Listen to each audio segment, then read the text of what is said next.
are not going to go away. Not going to go away, which it shouldn't.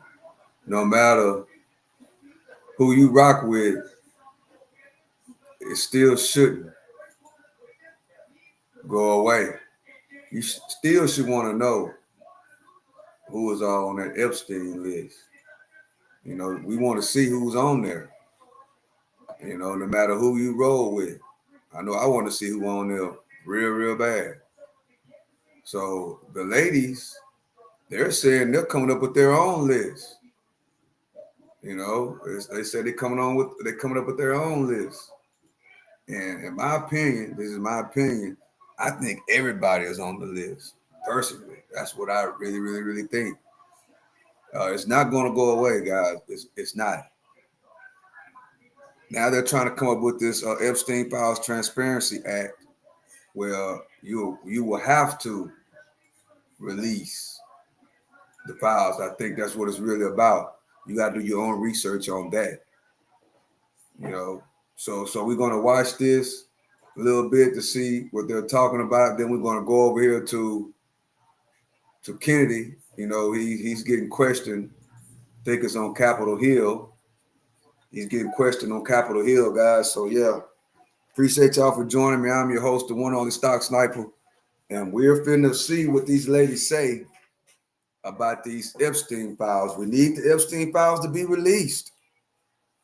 We need them to be released. You know, I mean, we want to see. They say that there was a list. You know, that lady said that the list was on her desk and that they were going to release it. And right before the election, Trump said he would release the list. All of a sudden, there's no list anymore. We got to see the list, guys. Well, I want to see the list because, you know, when it comes to kids, we have to protect the kids. So I appreciate y'all for joining me. Let's get into the show. Everybody, wait. Everybody that's been subbing to the channel, everybody that's been supporting the channel, really appreciate you. Really do. So here we go, guys.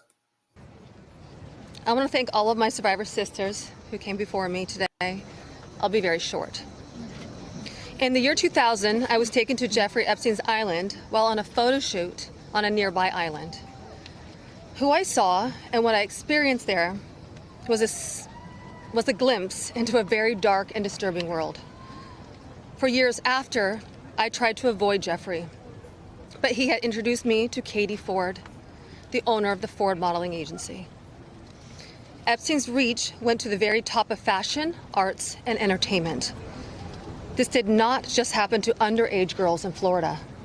In New York City, hundreds of young, ambitious women were abused by him. Epstein was not just a serial predator, he was an international human trafficker. And many around him knew, many participated, and many profited. And yet, he was protected. So I stand here today for every woman who has been silenced, exploited, and dismissed. We are not asking for pity. We are here demanding accountability, and I'm demanding justice. Congress must choose. Will you continue to protect predators, or will you finally protect survivors? And also, I would like to announce here today, us Epstein survivors have been discussing creating our own list. We know the names. Many of us were abused by them. Now, together as survivors, we will confidentially compile the names we all know who were regularly in the Epstein world. And it will be done by survivors and for survivors. No one else is involved. Stay tuned for more details.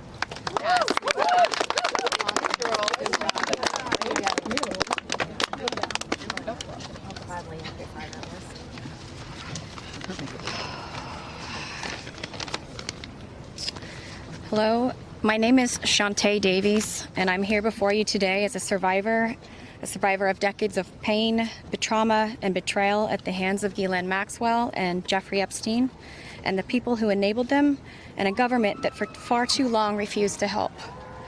In 2002, I was living in California, a young woman with high aspirations of becoming an actress. I was already beginning to make a name for myself in the industry.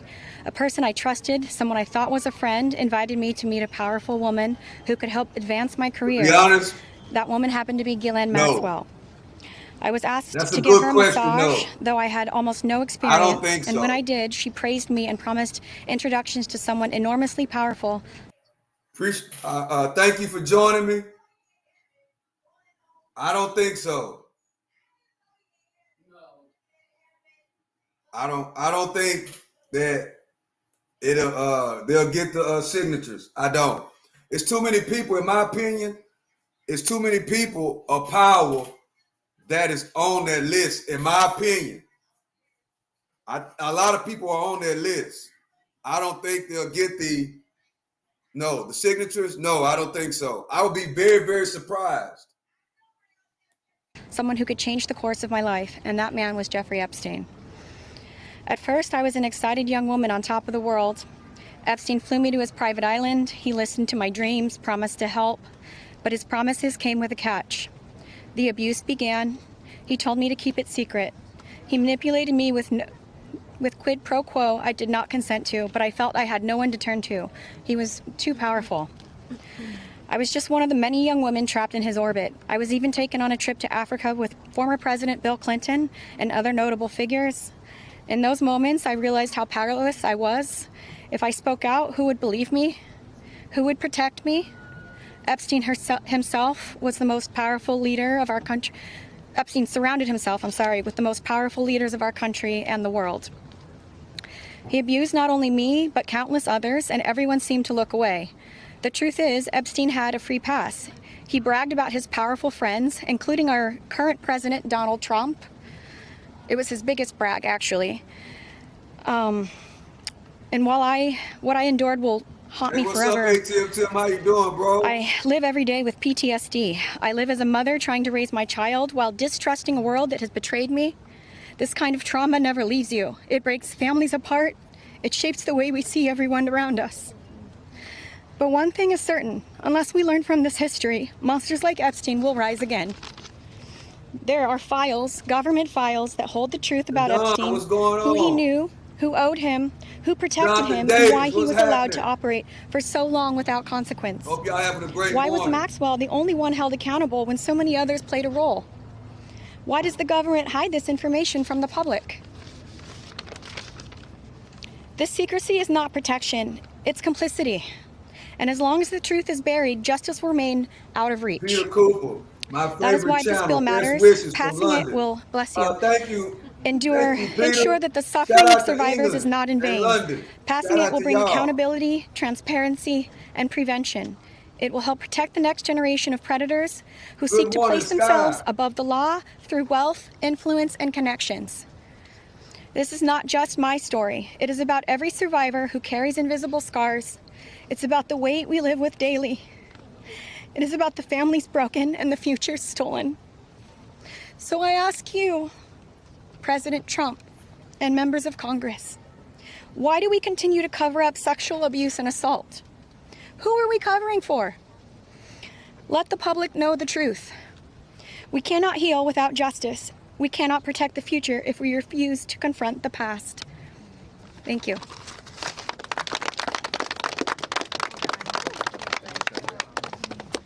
Let's just give a round of applause for all the courage and strength that the survivors have shown. Will MAGA still support Trump if he's named specifically? Yes. My opinion, yes, they still will. He's going to say that the list is a hoax by the Democrats. That's what he's going to say. I think everybody's on the list. I think everybody's on that list. Everybody. I think Democrats are on the list. Republicans are on the list. World leaders are on the list. Your favorite rapper is on the list. And yes, I think Diddy is on the list too. Everybody's on the list. Jay-Z, Beyonce, everybody. We now will take a few questions. You can always get Congressman Massey, me, or Congresswoman Green in the hallways and other places. If you have questions for us, that's fine. But I wanted to see first if you have questions for the lawyers and the survivors, and Brad will facilitate any of the questions to the survivors. Yes. Yeah, this question would be for the survivors, Mr. Edwards.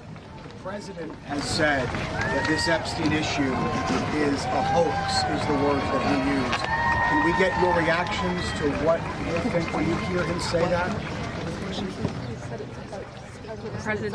I'll answer that. Mr. President Donald J. Trump, I am a registered Republican, not that that matters because this is not political. However, I cordially invite you to the Capitol to meet me in person so you can understand this is not a hoax. We are real human beings. This is real trauma. What does it feel like emotionally to hear that? Devastating. It's being gutted from the inside out.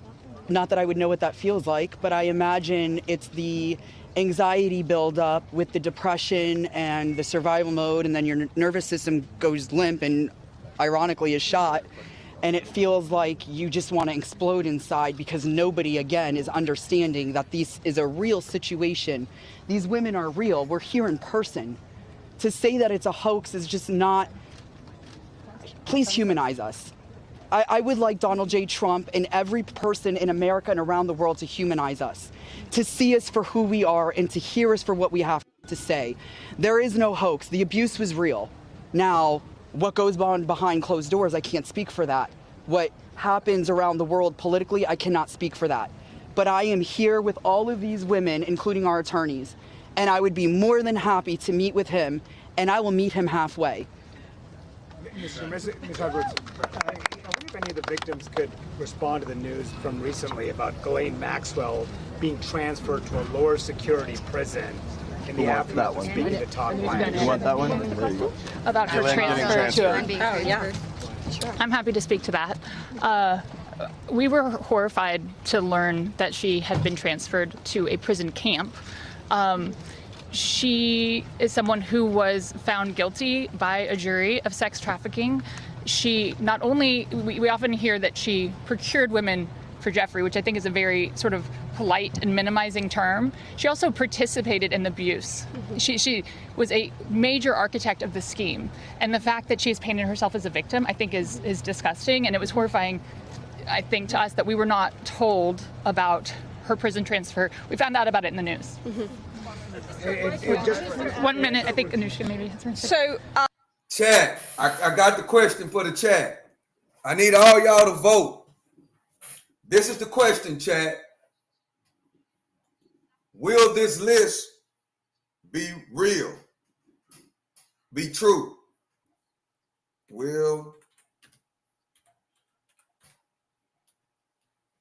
Hold up, chat. Appreciate y'all for joining me. I'm your host, the one and only Stock Sniper.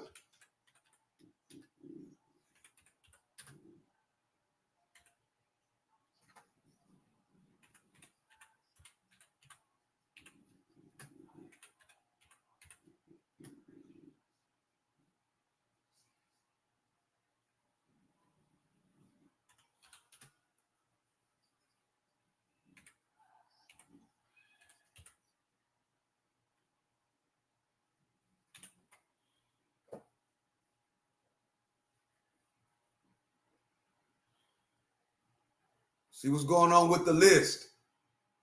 Boom. There we go, guys. We got 143 people in the building. Let me know if this list will be true.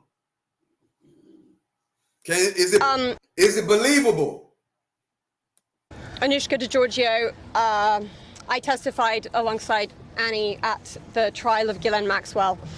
I was horrified when I found out not only had Ghislaine Maxwell been transferred to what's called a low security. It really is like a holiday camp, and then afterwards I got a notification from the Department of Justice telling me that this was going to happen.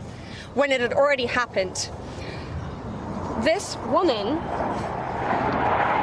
abused children.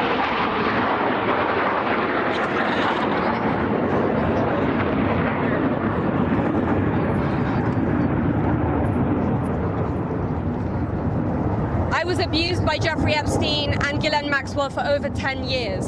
Ghislaine Maxwell was present for some of my abuse at the hand of Jeffrey Epstein. She was present, she was complicit, she was enabling, and it is appalling and disgusting. And it's one of my worst nightmares that she not only be transferred, but at the possibility that's very much going around that she might be pardoned. This is not okay, guys. This is not okay. And I just want to add that I think it sends a very dangerous message to our country, to the young people in our country, that someone that we all know is aware of these crimes could be given a pass. And just for the last one, the last survivor who just spoke, the last survivor who just spoke, she said that Epstein would brag about her relationship with Donald Trump. Could she please elaborate about that? And anybody Shante. get to the microphones. Get close. Yeah, I did say that.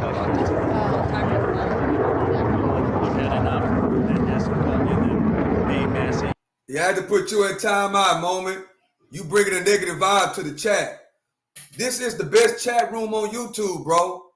You bringing a negative vibe to the chat. Instead of talking about what the stream is about, you being childish. So I had to put you in timeout. I don't like blocking people over here. I don't like putting people in timeout, but you're being disrespectful. So you got to respect the chat.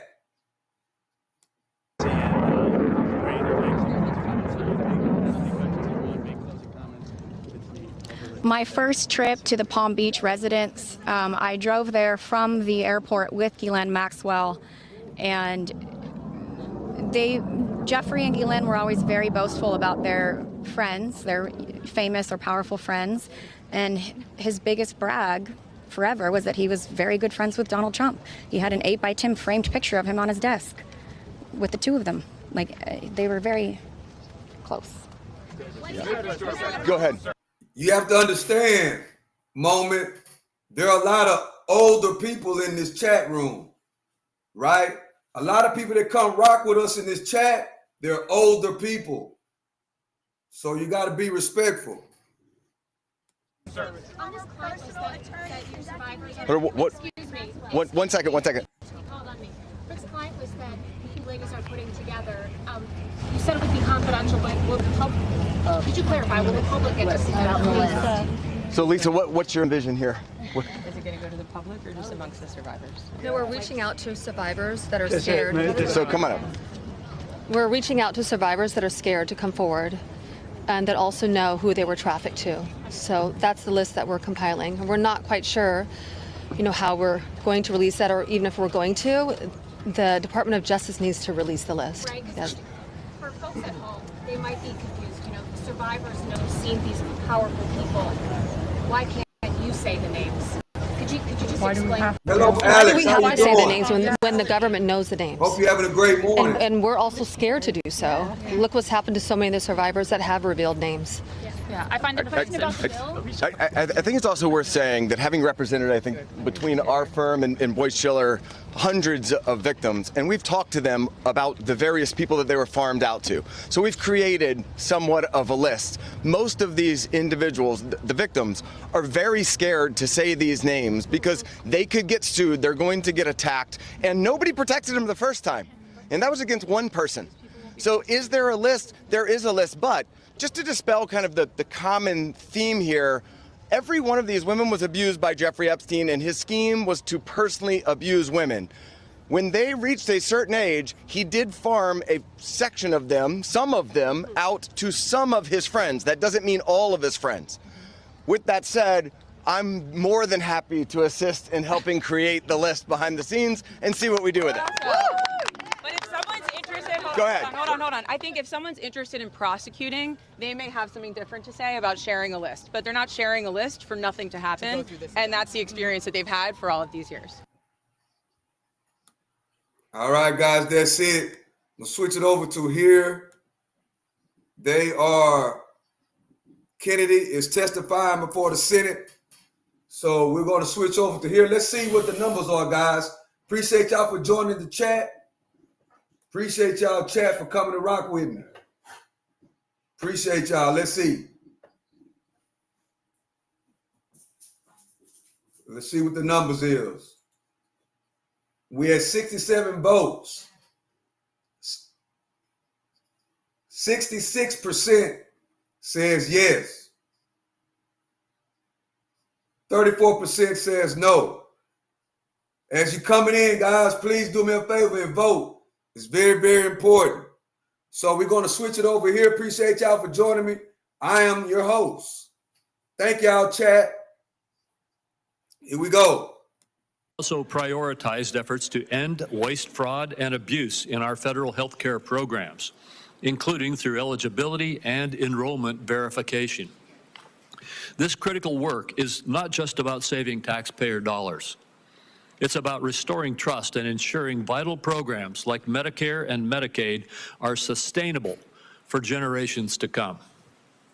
In July, the Centers for Medicare and Medicaid Services, CMS, announced that the agency identified 2.8 million Americans who were simultaneously enrolled in multiple Medicaid or Affordable Care Act exchange plans. Stopping this duplicate enrollment while working with states to ensure that individuals do not inappropriately lose coverage has the potential to save taxpayers $14 billion annually. CMS has also taken steps to provide states with additional immigration information to verify eligibility for federal health care programs. Preserving lifelines like Medicaid for those who are legally entitled under the law will ensure long-term sustainability. Congress has bolstered these efforts by passing the One Big Beautiful Bill. This bill enacts common sense reforms to reduce improper payments and brings needed personal accountability to the Medicaid program. These reforms will protect Medicaid and refocus the program on the most vulnerable patients, those whom the program was intended to serve. The OBBA also created the Rural Health Transformation Program, the single largest investment in rural health care in decades, to help stabilize and modernize the rural health delivery system throughout our country. These accomplishments reflect a vision for a healthcare system that is proactive, efficient, and patient-centered. While many of the issues discussed today may be partisan in nature, this committee has a deep history of bipartisan healthcare accomplishments. I remain committed to partnering with this administration and Ranking Member Wyden to enact policies that realign incentives in the prescription drug supply chain, expand access to telehealth, and ensure long-term stability in our physician payment system. Mr. Secretary, I look forward to hearing from you today about the administration's efforts to make America healthy again, and how we can continue to work together to achieve this shared goal. Thank you very much. Senator Wyden. Thank you, Mr. Chairman. As the committee gathers today, the United States is in the midst of a health care calamity, the largest cuts to American health care in the history of our nation, and they are approaching like an avalanche. Last week, most of the senior leadership at the Centers for Disease Control and Prevention were fired or they resigned after refusing to bow to Robert Kennedy's unceasing crusade against vaccines.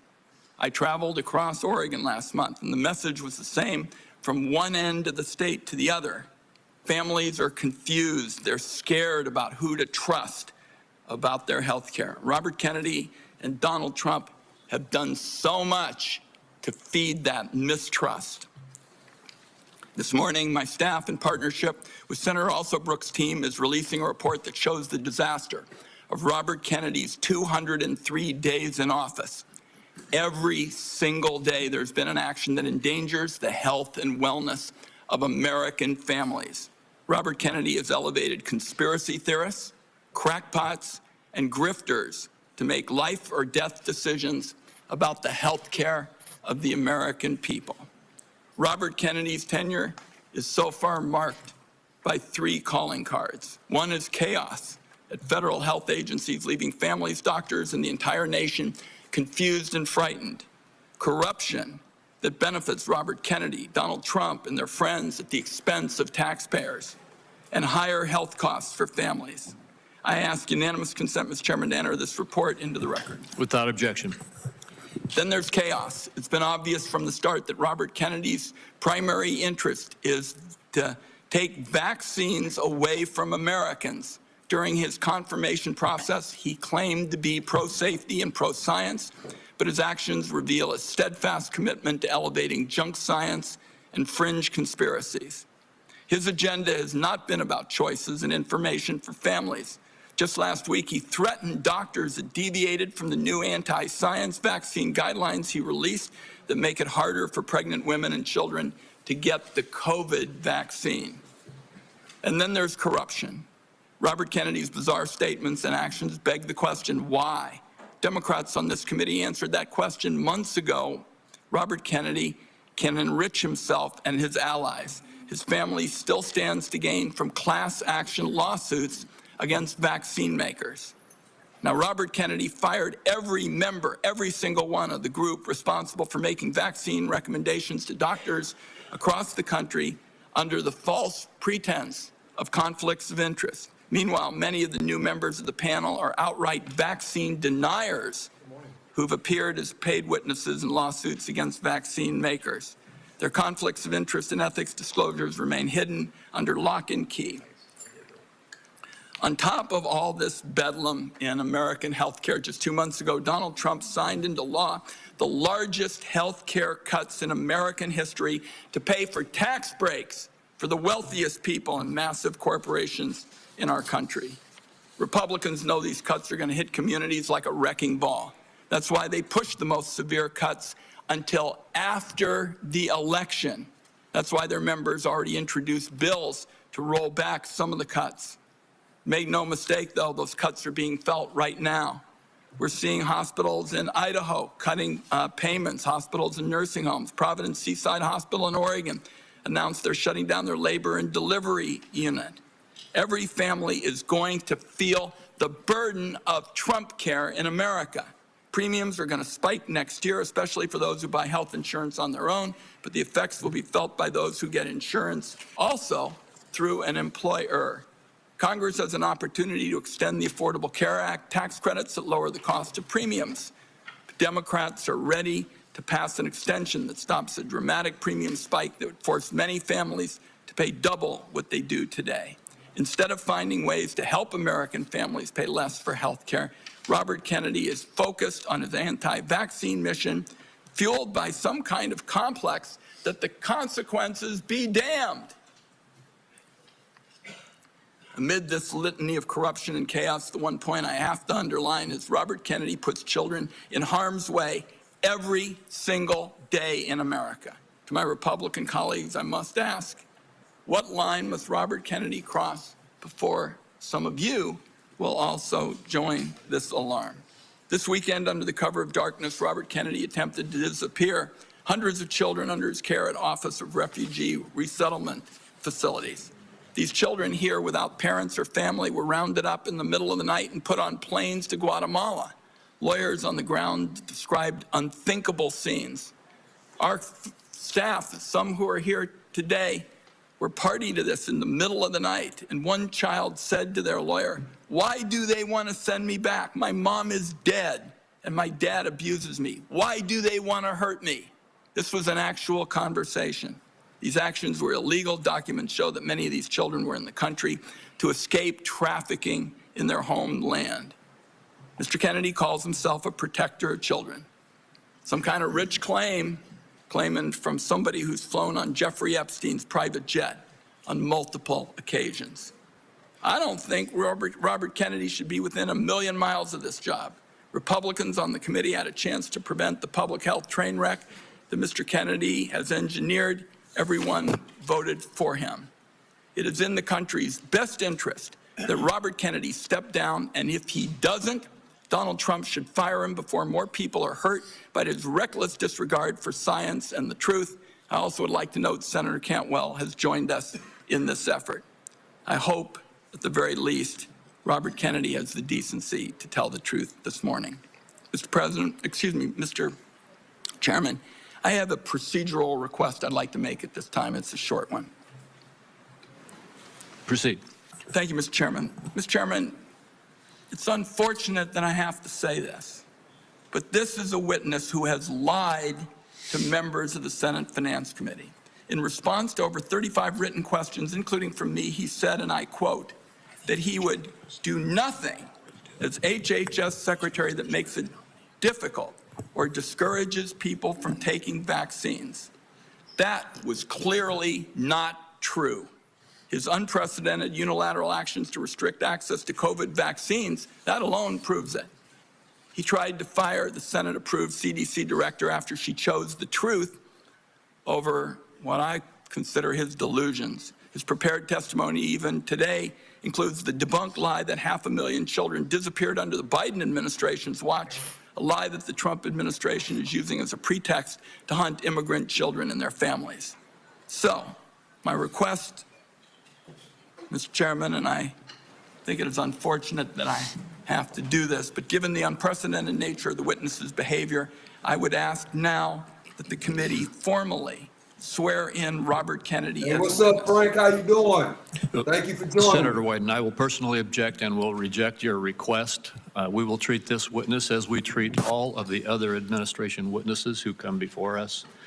And let me just say again, as I said in my opening remarks, we will have some partisan disagreements today. We're having partisan disagreements right now, and I am having partisan disagreements with you on your characterization of the facts. The bottom line is we will let the Secretary make his own case in his opening statement. I'll only say, Mr. Chairman, that this committee's unwillingness to swear this witness is basically a message that it is acceptable to lie to the Senate Finance Committee about hugely important questions like vaccines. I think it's a great mistake, and that's why I've made the request. I understand that you're not going to grant it, and we can move on. We'll get to the bottom of your accusations, but at this point, I'm going to turn to our witness, the Secretary of Health and Human Services, Robert F. Kennedy, Jr. And Mr. Kennedy, Mr. Secretary, you may make your opening statement at this time. Thank you, Chairman Crapo, and thank you, Ranking Member Wyden, for the invitation to appear before the committee today. Before I summarize what we've accomplished this year at HHS, I want to express my deepest condolence to the family of DeKalb County Police Officer David Rose, who gave his life to stop the gunfire attack on the CDC on August 8th. Officer Rose was a veteran. He was a husband and the father of 2 children. Officer Rose's widow, whom I visited, is expecting their 3rd child. I'd like Officer Rose's family to know that he remains in our prayers and that he will continue to be in our thoughts. Let me start with the big picture. Under President Trump's leadership, we at HHS are enacting a once-in-a-generation shift from a sick care system to a true healthcare system that tackles the root causes of chronic disease. Chronic diseases reach crisis proportions in our country. And finally, we have an administration that is taking action. The MAHA report assessment, which the White House released in May, was the first government analysis of the key drivers of childhood chronic disease: ultra-processed foods, chemical exposures, physical inactivity, and over-medicalization. This month, we will follow with the MAHA report strategy, the Trump administration's solution for addressing each cause. At HHS, we haven't just been writing reports. We have been the busiest, most proactive administration in HHS history. In just half a year, we've taken on food dyes, baby formula contamination, the grass loophole, fluoride in our drinking water, gas station heroin, electronic cigarettes, drug prices, prior authorization, information blocking.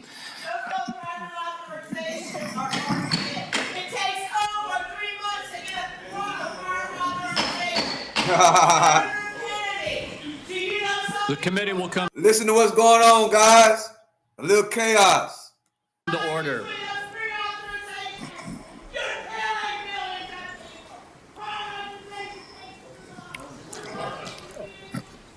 I apologize to you for that outburst, Secretary Kennedy. I would notify everyone else in the audience. Comments from the audience are inappropriate. If there are any further disruptions, the committee will recess until the police can restore order. Mr. Secretary, please proceed. As I was saying, prior authorization, information blocking, and healthcare interoperability. We are ending gain-of-function research, child mutilation, and reducing animal testing. We are addressing cell phone use in schools, excessive screen time for youth, the lack of nutrition education in our medical schools, sickle cell anemia, hepatitis C, the East Palestine chemical spill, and many, many others. At FDA, we are now on track to approve more drugs this year than at any time in history.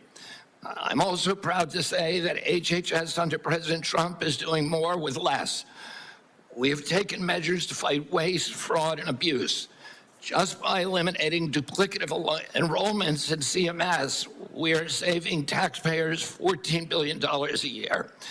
Meanwhile, we are expanding access for people who need it. We are ending racist diversity, equity, and inclusion practices and instead focusing on aiding low-income and vulnerable families, regardless of their race. Yeah, Chad, they should have let her speak, so we can hear what she's talking about. Yeah, they shouldn't have guided her out of the room. They should have gave her the microphone and let her talk a little bit. Which was the original intent of Title X. We're also pouring $1 billion into Head Start and the Administration for Children and Families. Compassion need not be the casualty of efficiency. I'd like to highlight some issues that have not gotten media attention. First, we are doing our part to fulfill the President's commitment to stop human trafficking, especially of children. We inherited a terrible humanitarian crisis from the previous administration with its open border policies, which allowed the appalling loss of 476,000 unaccompanied children. We have implemented policies now to ensure that that appalling tragedy can never happen again. We have knocked on 82,000 doors and located 22,000 of those children. I promise you that we will do more in the next 3 years. We are also addressing the disastrous health conditions in tribal communities on Native American reservations. I've met face-to-face with tribal leaders in dozens of communities and tribes in Alaska, Arizona, Idaho, New Mexico, and elsewhere. And I look forward to making HHS resources more available to those communities. One of the most significant initiatives under President Trump is the Rural Health Transformation Fund, part of the President's Big Beautiful Bill, which will provide the greatest investment of federal money into rural health care in history. Finally, I would like to address the recent shakeups at CDC. These changes were absolutely necessary adjustments to restore the agency to its role as the world's gold standard public health agency with the central mission of protecting Americans from infectious disease. CDC failed that responsibility miserably during COVID, when its disastrous and nonsensical policies destroyed small businesses, violated civil liberties, closed our schools, caused generational damage in doing so, massed infants with no science, and heightened economic inequality. And yet all those oppressive and unscientific interventions failed to do anything about the disease itself. America is home to 4.2% of the world's population, yet we had nearly 20% of the COVID deaths. We literally did worse than any country in the world. And the people at CDC who oversaw that process, who put masks on our children, who closed our schools, are the people who will be leaving. And that's why we need bold, competent, and creative new leadership at CDC. people able and willing to chart a new course. As my father once said, progress is a nice word, but change is its motivator. And change. Chad, I'm gonna ask a different question because we see right now this poll right here, this one that I got up right now. A lot of people think that the list is true, so I'm about to change the poll. I thank everybody for voting. We got 155 votes, and 60% says yes, that the list would be true. So I'm gonna end this poll and start another one. I think this is a better one. Yeah, I think this is a better one. All right, I'm gonna start this back up, Chad. Change has its enemies. That's why we need new blood at CDC. That's also why it's imperative that we remove officials with conflicts of interest and catastrophically bad judgment and political agendas. We need unbiased, politics-free, transparent, evidence-based science in the public interest. Those are the guiding principles behind the changes at the CDC, and that is what you can expect all across our agency for the next 3 years.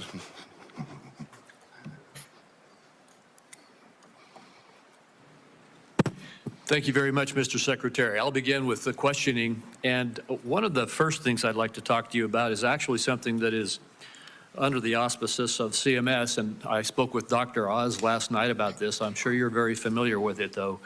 And that is that in the One Big Beautiful Bill, there's a lot of attacks right now going on publicly about hospitals are in trouble. And the blame for that is placed on the bill, even though the bill hasn't even been implemented yet. The fact is this committee held hearings on the troubles that rural hospitals are facing in the United States before the passage of the One Big Beautiful Bill. They've been facing difficulties in rural America for a number of years now. And the bill, the One Big Beautiful Bill, contained a rural health trend. There's the new question. That's the new poll, Chad. We got 21 votes so far. 22 is good. Thank y'all for voting. It's going really, really, really fast. Please vote, guys. Very, very important. Transformation program, which I would just like to ask you to comment on. This is the program which allocated $50 billion over the next 5 years to our rural community hospitals in the United States to help them deal with some of the financial crises that they are facing and transition to more stability. Could you comment on that program that is in the One Big Beautiful Bill? Yeah, Senator, one of President Trump's campaign promises and one of the principal preoccupations, not only of Republican senators when I did my confirmation hearing, but also almost equally among Democratic senators, with the crisis in rural health. We've had 120 rural hospitals close over the past 10 years. These institutions are not just delivering health access to rural Americans, but they are economic centers, they are cultural centers for those communities. They are often the largest employer. They are the highest paying jobs, and they are the centerpiece for those communities. So when they die, the communities collapse. And President Trump promised to do something about that, and he has delivered on that promise. Right now, we spend about 6% of Medicaid funding is sent to rural hospitals, a very, very tiny slice, and that's one of the reasons they're in trouble. President Trump has now allocated through the One Big Beautiful Bill $50 billion, so $10 billion a year over the next 5 years. What we give to rural hospitals, that 6% represents $19 billion a year. So we're increasing that by $10 billion. So we're infusing more than 50% increase in the amount of money that is going to rural communities over the next 5 years. There's never been anything like that in history. It is the biggest investment, and it should stem this hemorrhage. Well, thank you. I appreciate your giving clarity to that, because it is frustrating to see these continuous allegations that the difficulties that our rural hospitals are facing all were created in the last few months when we passed a bill, when we've been holding hearings in this committee about these problems. And in the bill that we passed, we gave a $50 billion boost to, as you indicated, increase by 50% the federal support for our community rural hospitals in the United States. And I think that the hospital owners understand that. They recognize this support. In fact, they are coming they're coming together very carefully with Dr. Oz to work on the rollout of this program so that we can see this boost and this support that is coming. Just another one of the disagreements we have about what really was in the One Big Beautiful Bill. So I appreciate you commenting on that. In the last minute and 10 seconds that I have with you, could you just quickly talk once again about the broad issue of making America healthy again in terms of our aim to change the healthcare system's focus from a reactive symptom management model to one that focuses on lifestyle choices and the root causes of chronic disease? Yes, Senator, you know, this morning I got the latest numbers from CDC that 76.4% of Americans now have a chronic disease. This is stunning. When my uncle was president, it was 11%. 1950, it was 3%. Today, it's 76.4%. 8 out of 10 of our kids cannot qualify for military service. This is a national security issue. When my uncle was president, we spent $0 on chronic disease. Today, we spend $1.3 trillion. It's the biggest cause. It's increasing. And all of the arguments that Republicans and Democrats have about...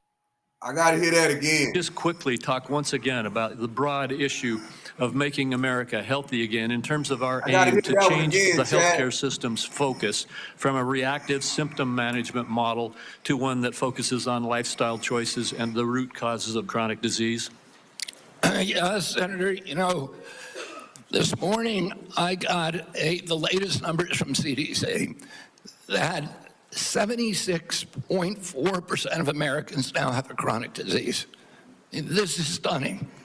When my uncle was president, it was 11%, 1950. So he basically said 7 out of 10 Americans have a chronic disease. Let me rewind that again. I don't know if the numbers are true. This is a chronic disease.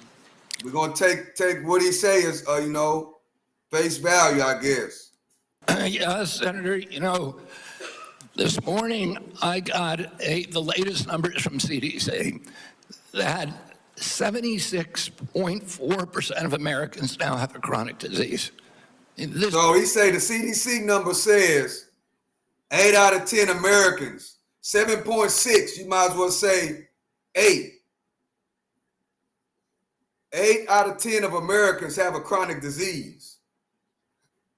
Either it's high blood pressure, cholesterol, et cetera, et cetera, et cetera.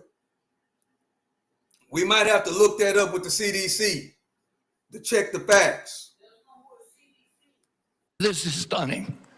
When my uncle was president, it was 11%. 1950, it was 3%. Today, it's 76.4%. 8 out of 10 of our kids cannot qualify for military service. 8 out of 10 of the kids can't qualify for the military service. That's what he said. That's even worse if this is facts. 8 out of 10 of our kids can't qualify for the military. 7.6 has, 76% has a chronic disease. This is a national security issue. When my uncle was president, we spent $0 on chronic disease. Today, we spend $1.3 trillion. It's the biggest cause. It's increasing. And all of the arguments that Republicans and Democrats have about single-payer, Obamacare, or the various ways of allocate the health dollars, they're all like rearranging deck chairs on the Titanic. If we don't end this chronic disease, we are the sickest country in the world. That's why we have to fire people at CDC. They did not do their job. This was their job to keep us healthy. Thank you, and I need to fire some of those people to make sure this doesn't happen again. Thank you, Mr. Secretary. I have to cut myself off to make sure I keep to this time frame too. Senator White. Thank you very much, Mr. Chairman. I've made it clear I think that Secretary Kennedy is dead set on making it harder for children to get vaccines and that kids are going to die because of it. And Mr. Chairman, I'd like to put into the record today an op-ed written by Susan Monarez, who was fired by Mr. Kennedy. Without objection. So what we know, and Dr. Monarez, was approved by Republicans. She wrote an op-ed today in the Wall Street Journal, which I've just put in the record, and I quote her. She said, "I was told to pre-approve the recommendations of a vaccine advisory panel newly filled with people who have publicly expressed anti-vaccine rhetoric." So, this is not some liberal philosopher or something. This is the CDC director who tells the Wall Street Journal, which is not exactly interested in progressive, theories and the like, that she was told to pre-approve the recommendations of a vaccine advisory panel filled with people who've publicly expressed anti-vaccine rhetoric. So, my first question, Mr. Secretary, is did you, in fact, do what Director Monarez said you did, which is tell her to just go along with vaccine recommendations, even if she didn't think such recommendations aligned with scientific evidence? No, I did not. That's a yes or no. So you have an opportunity to call her a liar if you say that you didn't do it, but I'd like to see you respond to this. No, I did not say that to her. And I never had a private meeting with her. So there are witnesses to every meeting that we have, and all of those witnesses will say, I never said that. So she's lying today to the American people in the Wall Street Journal? Yes, sir. Okay. Let's talk now about what's coming up, because I've made it clear what I've thought about the 203 days with my colleague, Senator Also Brooks. In 2 weeks, CDC's Advisory Committee on Immunization Practices will meet to make decisions about critical vaccines that protect us against hepatitis B, measles, and more. The committee's got a profound impact on vaccine access, but these aren't ordinary meetings. You've stacked the deck to ensure the panel bends to your views. In June, you fired all 17 committee members who are respected scientists and doctors. You replaced them with non-experts, vaccine skeptics, and conspiracy theorists. As a result, this critical advisory panel has lost scientific credibility. After years, colleagues, we spend so much time not looking at this as Democrats and Republicans, but as good science and scientific credibility. And now the American Academy of Pediatrics has warned that the committee is being politicized at the expense of children's health. American Academy of Pediatrics, you think they're lying too? I think the American Academy of Pediatrics is gravely conflicted. They get their biggest contributors are the 4 largest vaccine makers. They run a journal, Pediatrics, which they make a lot of money on, that is completely dependent on pharmaceutical companies. So I wouldn't put a big stake in what they say that benefits pharmaceutical interests. Senator, I didn't politicize. Hold on, chat. I'll be right back. I got to fill up my water jug. Hold on, chat. I'll be right back. ASAP. I depoliticize it. The Congress has been investigating ASAP. All over the country, Mr. Secretary, scientists and doctors are saying otherwise. They're all wrong, too. They're all lying, according to you. The scientists and doctors are supporting me all over the country. There is division on opinion. I don't get letters from thousands of people who are not political saying that this set of changes is going to damage American healthcare, and particularly these healthcare agencies, for decades to come. I don't get any letters from people saying, hey, this is going to make a big difference forever. Maybe you're listening to a selective group of people. Well, you get me. Yeah, and I will. Fine. I will tell you what, Senator. I will put my mailbag against your mailbag any day of the week. I got 30 seconds. Dangerous respiratory viruses like RSV are on the agenda for the next advisory meeting. Countless parents have been awakened in the dead of night by a wheezing kid gasping for air, forced to rush their little one to the ER. There's no worse heart-wrenching fear. The RSV vaccine offers these kids protection against the worst effects of the virus. But now it looks like you're on a crusade to make infants and babies more vulnerable to the terrible illness. That's what we're doing with the COVID changes. And please make your answer brief, Mr. Secretary. I've said The position is indefensible. I think it's possible. Congress has been investigating that committee for 23 years because it is pervaded with conflicts of interest. What we did is we got rid of the conflicts of interest and we depoliticized it and put great scientists on it from a very diverse group. Let me close with very pro-vaccine. Let me close with this because, like Senator Crapo, I'm a few seconds over. I don't think, Mr. Secretary, this is about you and me. This is about kids being pushed in harm's way by reckless and repeated decisions to get scientists and doctors out of the way and allow conspiracy theories to dictate this country's health policy.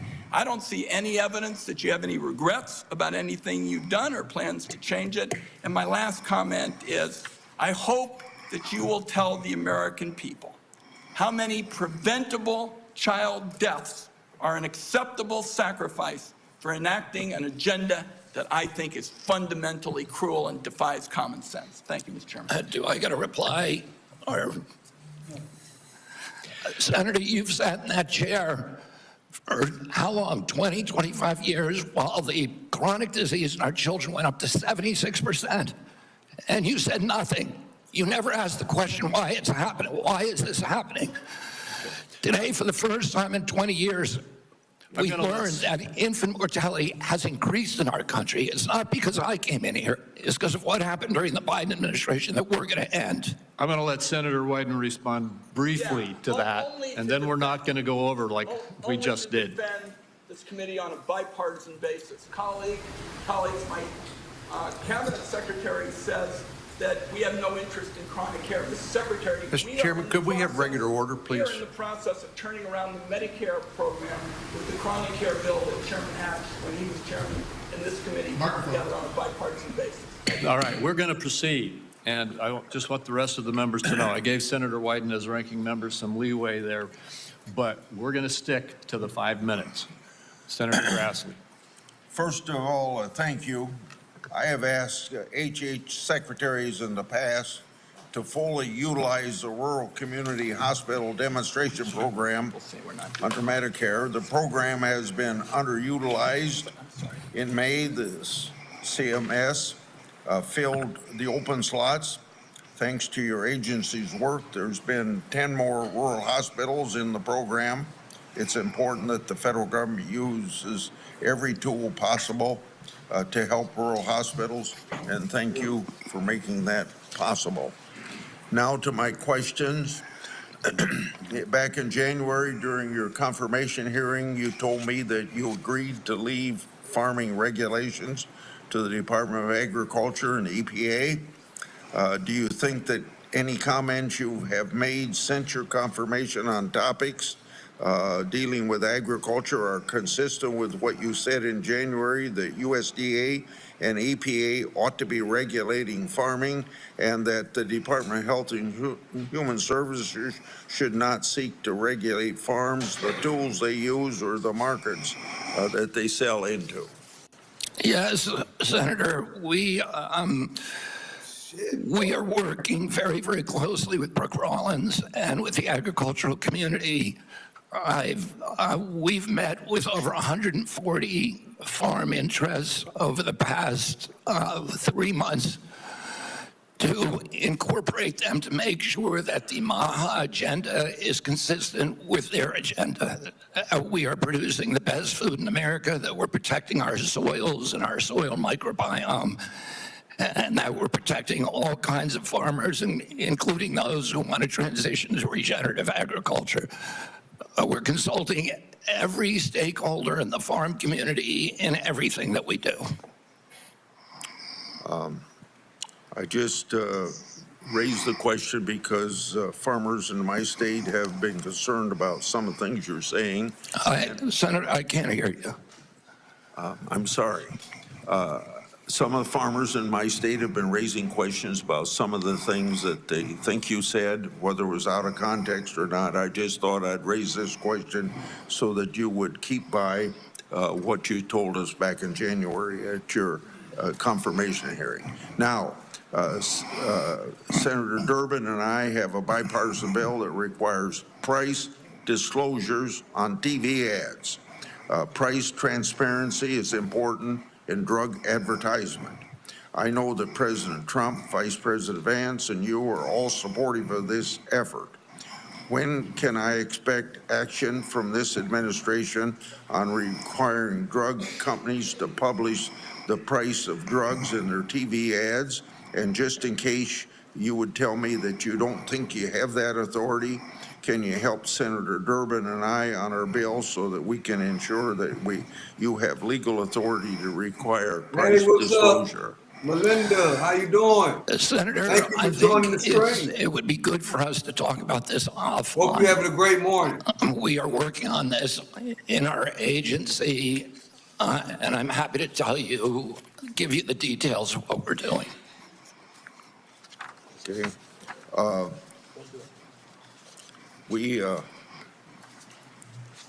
got a question here on transplant.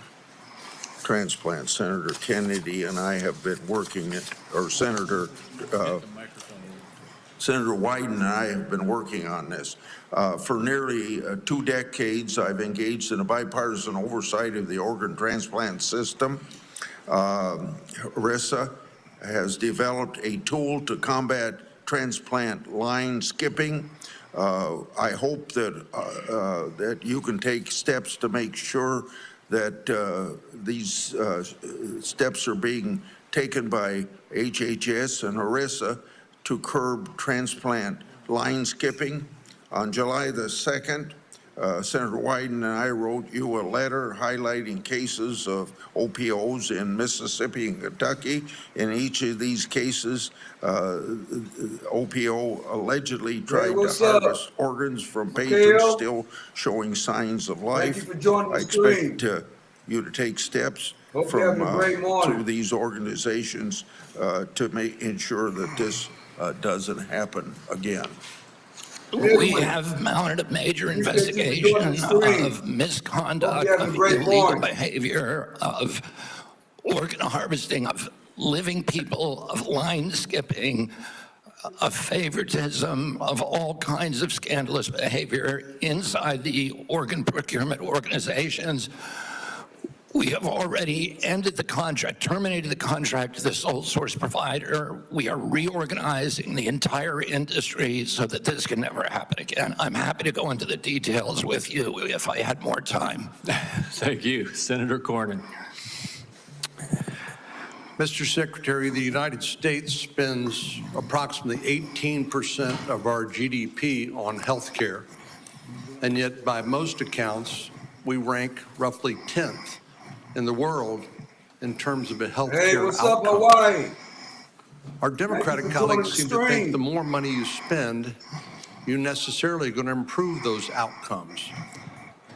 But at the same time, we have the two major drivers of our national debt, Social Security and Medicare, while we spend more money on interest on the national debt than we do on defense of the nation, which is an unsustainable trajectory.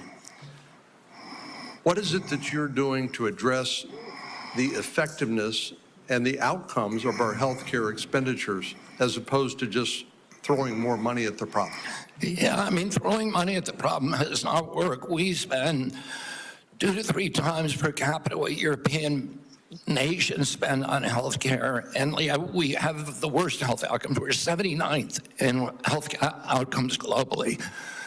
Over the past 20 years, we've lost, or 30 years, we've lost 6 years to Europe in terms of longevity. So our lifespan was even with Europe's, now it's 6 years behind.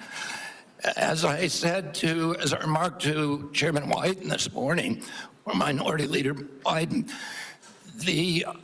today we got new data that showed that infant mortality has increased in this country in 2024 for the first time in 20 years. Diabetes has gone up 98% in 20 years. Nobody's doing anything about it. CDC's job was to make sure that this didn't happen. And what we're going to do is reorganize CDC, but also we've already righted the ship at NIH, at FDA, at CMS. And we are going to end the chronic disease epidemic. We are devoting thousands of studies. We're going to devote to identifying the causes, and we're eliminating them. And we're already starting. We're not waiting for everything to come in. We are starting now. We're doing this with food dyes, with grass standards, with dietary guidelines. We're going to get better food and better health to the American public because it's chronic disease that is bankrupting us and destroying our national security.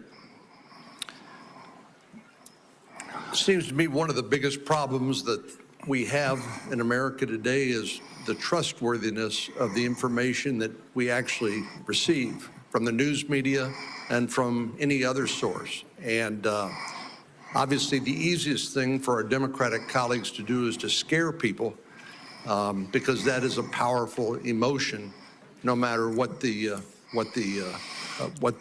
facts may be. Do you believe COVID-19 was politicized? Yeah, the whole process was politicized. Senator, I mean, we were lied to about everything. We were lied to about natural immunity. We were lied to about, we were told again and again the vaccines would prevent transmission, they'd prevent infection. It wasn't true. They knew it from the start it wasn't true because that's what the animal studies and the clinical trials showed. We were told that there was science behind cloth masks. The CDC allowed the teachers union to write the order closing our schools, which hurt working people all over the country, and then pretend it was science-based.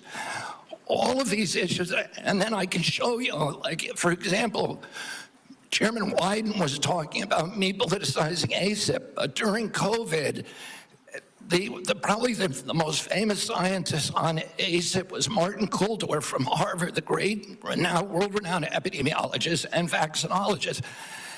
And he criticized the COVID booster mandates.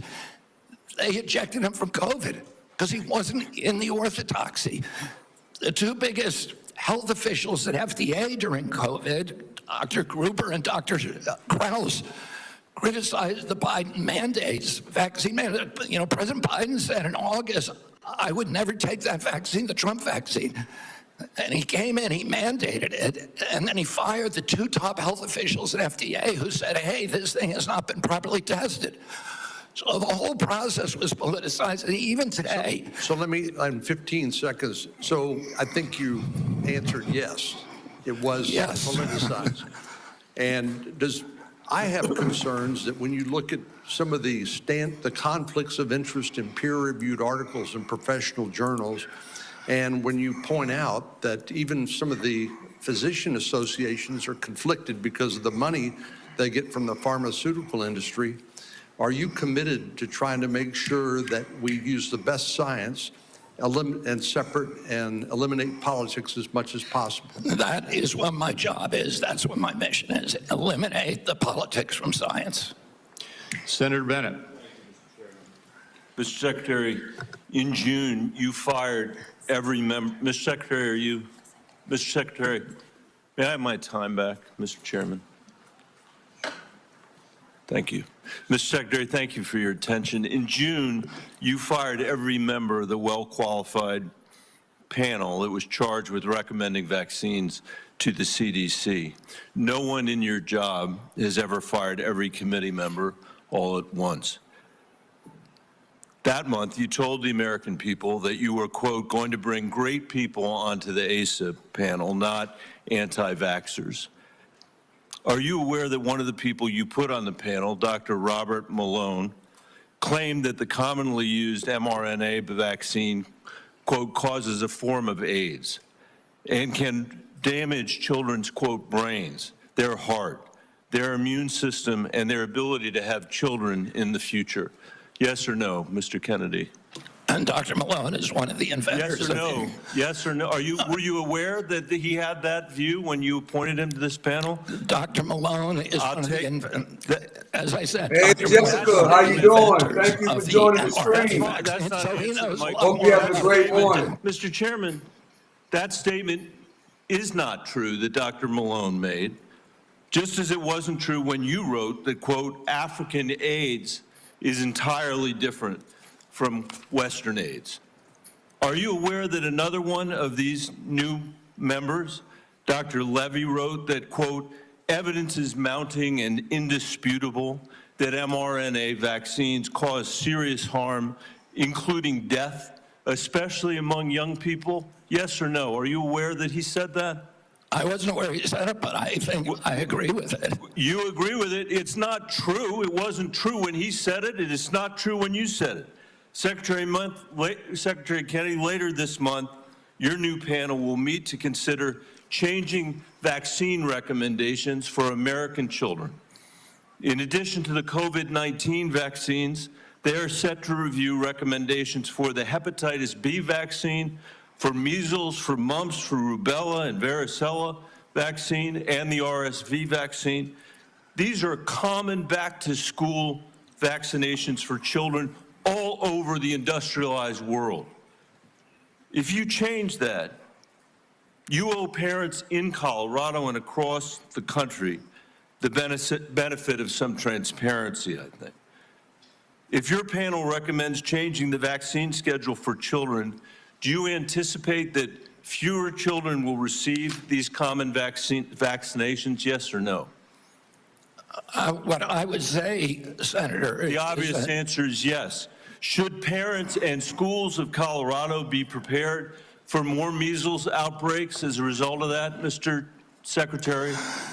Senator, how about more mumps outbreaks? I do not anticipate a change in the MMR vaccine. ACIP is an independent panel. So well, it's a panel. You just put those folks on. Far from what you said, there are people with ideas that are completely outside the mainstream. You mean out of the pharmaceutical paradigm? Let me just say, Mr. Secretary, all these vaccines that we're talking about today are free and accessible to parents today in America who have the freedom to be able to make that choice for their children. Will that be true after your hand-picked panel makes their judgments about these vaccines?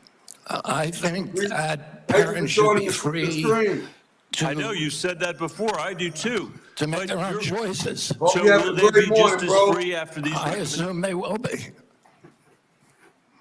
I will hold you to that, Secretary Kennedy, because this is not a podcast. It is the American people's health that's on the line here.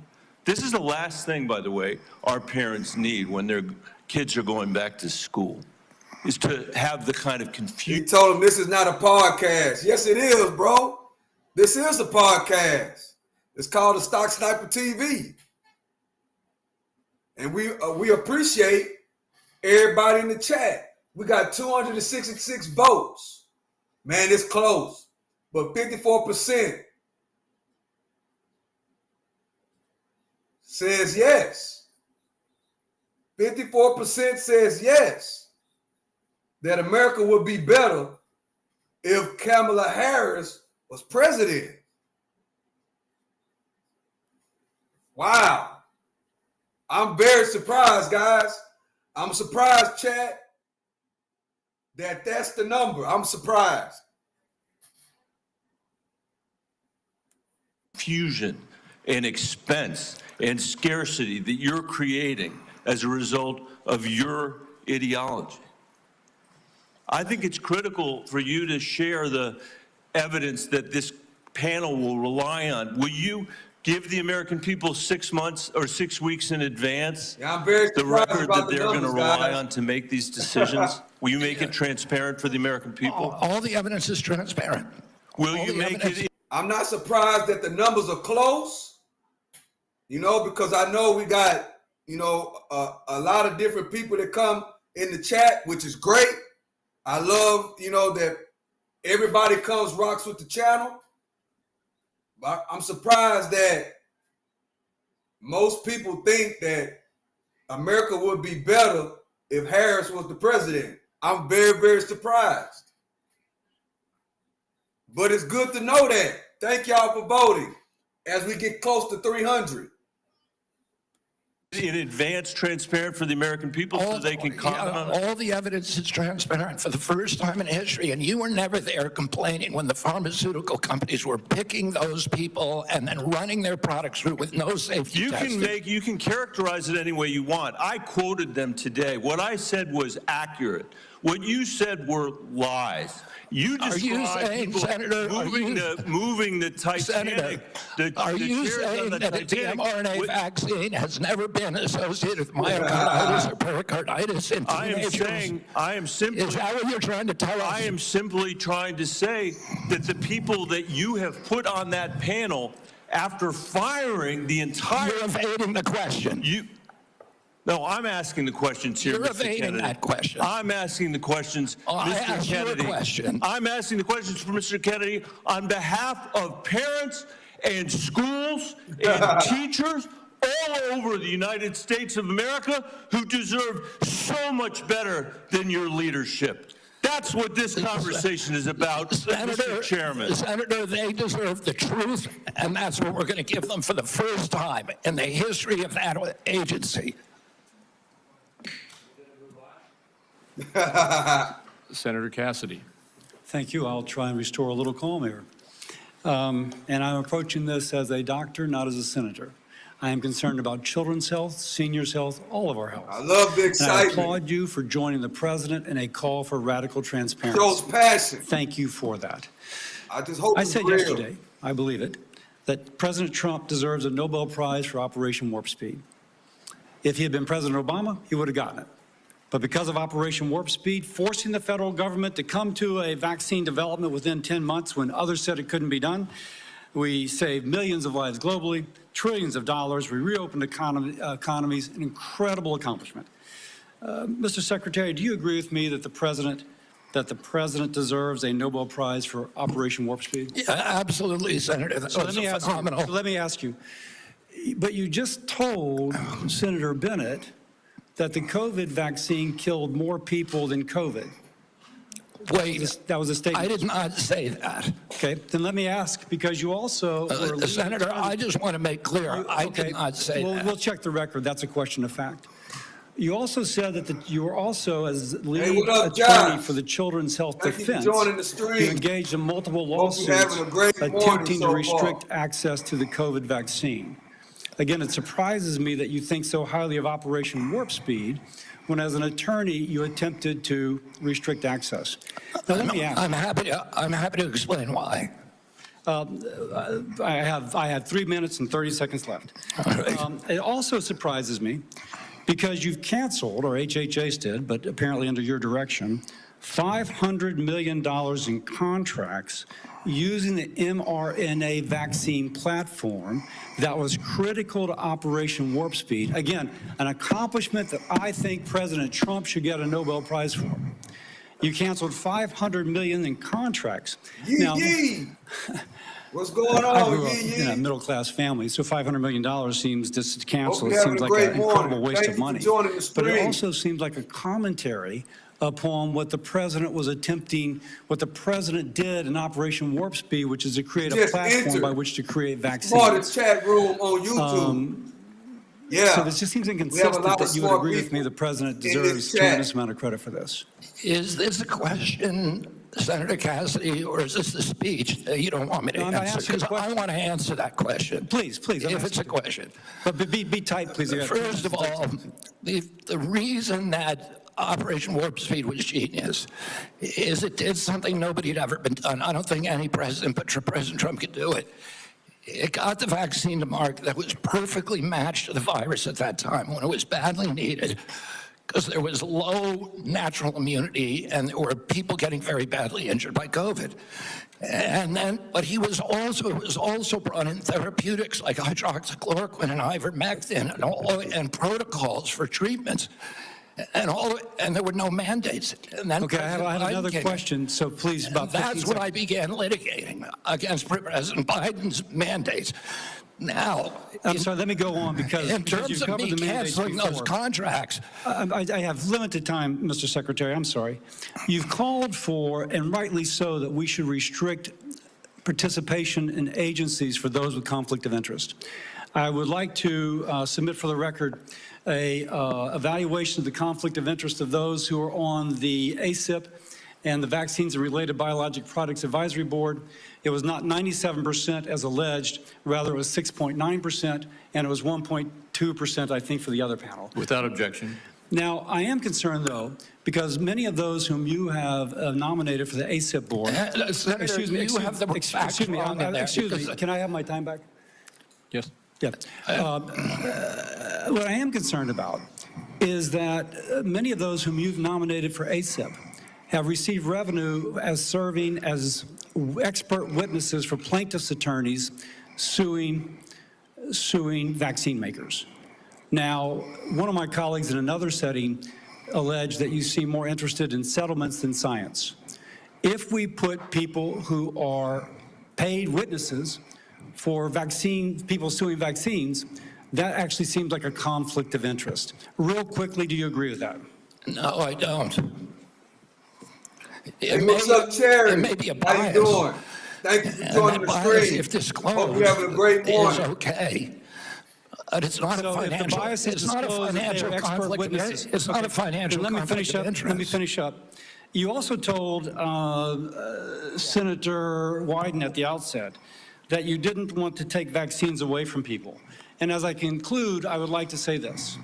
Because of the conflicting recommendations made about COVID. This is from Eric Erickson, good conservative out of Atlanta, Georgia, occasionally gives me help. My wife has stage 4 lung cancer. She is one of the people the COVID vaccine actually helps. Thanks to the current mess at HHS, CVS is unable to get her vaccine. Secondly, an email from a physician friend of mine. Hey, Bill, I'm not even sure what I'm asking you, but we're all confused and concerned about who can get the COVID vaccine.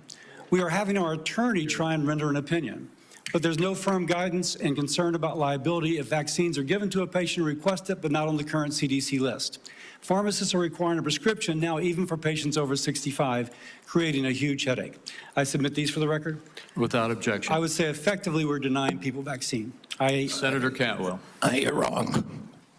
Thank you, Mr. Chairman. Following up on that same line as Senator Cassidy, because that's exactly, I represent one of the most science-based states in the country. That is percentage of scientists per capita. And at your confirmation hearing, we asked about this, whether you would follow science. You've made a statement here today in your testimony that you would follow science, and yet you're not following science, and that's what Senator Cassidy's question was. It's a simple yes or no answer. Do you think the president deserves to get a prize for warp speed in the mRNA technology that saved so many lives? And you won't answer that question. I answered it. No, you're saying that there are problems with what was interpreted. You could say yes. Do you say yes? I said the president also deserves a Nobel Prize, but our mRNA vaccines that we're working on, the ones that we canceled, which are for upper respiratory infections alone, you are those... You canceled $500 million of research because the mRNA technology is about continuing the research to be ready for the next flu, influenza, the next pandemic, and you have to do the research. I'm happy to have a detailed discussion with you about it. You're so wrong on your facts. You're interrupting me, and sir, you're a charlatan. That's what you are. You're the ones who conflate chronic disease with the need for vaccines. The history on vaccines is very clear. This is the 20th century. That's how many people had vaccines and had illnesses. This is the 21st century. This is the decrease, 99% down to 100%. This is what was delivered with vaccines, and you don't want to support that. You don't want to support that evidence. So yes, the governors of the West, Washington, Oregon, and California, will take up the efficacy of science. Yes, the University of Washington will deliver the science that America will depend on, because you don't want to depend on it. And his own Surgeon General of the Trump administration said over 2 million lives were saved because of the mRNA technology, and you don't want to continue that.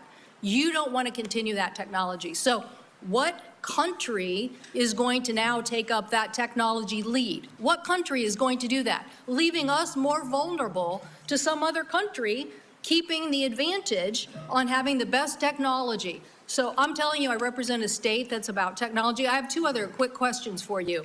These questions or statements? Because I can answer that question if it's actually a question. Do you believe in having the ACA and the support for the ACA that is about to expire? Do you believe in doing something about that? In terms of the enhanced premium tax credits? Yes. Well, the Democrats had two chances to make them permanent, and they didn't. And they didn't for a reason. We're the ones who delivered it. So I'm just asking, yes or no, do you want to do something about this? Yes or no? I want to fix the system, and that's what we're doing, fixing systematically to make premiums lower. That's what President Trump wants to do. Do you think the women on the steps of the Capitol were a hoax yesterday? I don't know about any women on the steps of the Capitol. The women who were talking about Epstein. Do you think they were a hoax yesterday? Do I think they were? Do you think they were perpetrating a hoax yesterday? Perpetuating a hoax? Yeah. I have no idea what they were saying. This is the first I'm hearing You about know, it. come on, bro. You're first that you're hearing about the women on the Capitol steps saying. He said he didn't know what they were doing, those women that we were talking about earlier. Come on, bro. You know exactly. You know that those women were on there talking about they're going to come up with their own list. The victims of the Epstein Island. You know, Epstein Island people. He knew that they were on the steps of the Capitol protesting. Saying that they believe that the Epstein information should be made public. That's the first you're hearing about it. What I'm saying is you're perpetrating hoaxes. You. Chad, she changed that subject just like that. that was nice. I like the way she did that. As the Secretary of Health. So you're undermining the whole healthcare delivery system, and you keep trying to point to chronic disease, but you're not putting solutions on the table to cover more Americans, and you're taking away the science and technology that has made us the leader that has saved, according to the first Trump administration Surgeon General, millions of lives, and you don't want to keep that going.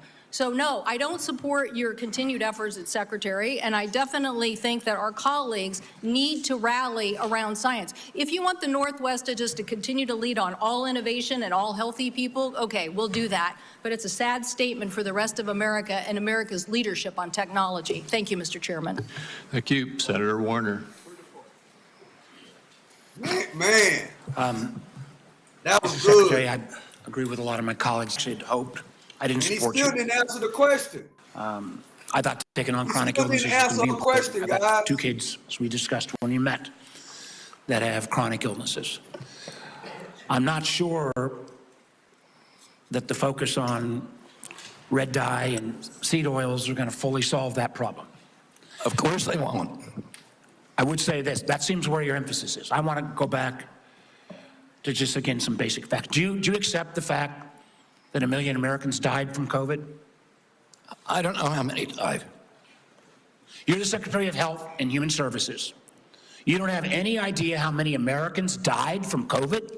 I don't think anybody knows that because there was so much data chaos coming out of the CDC, and there were so many perverse incentives. And these are model You don't know the answer of how many Americans died from COVID. This is the Secretary of Health and Human Services. Do you think the vaccine did anything to prevent additional deaths? Again, I would like to see the data and talk about the data. You have had this job for 8 months, and you don't know the data about whether the vaccine saved And that's lives? the problem, is that they didn't have the data. The data by the Biden administration absolutely dismal. So Data chaos. who is politicizing? You're saying the Biden administration politicized all the data?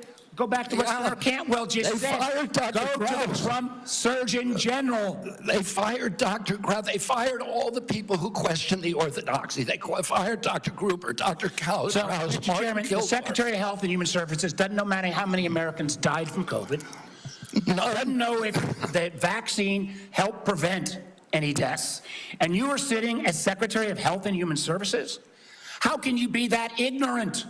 Like, you know, I remember when we went through the hearing with you, I asked you about community health centers.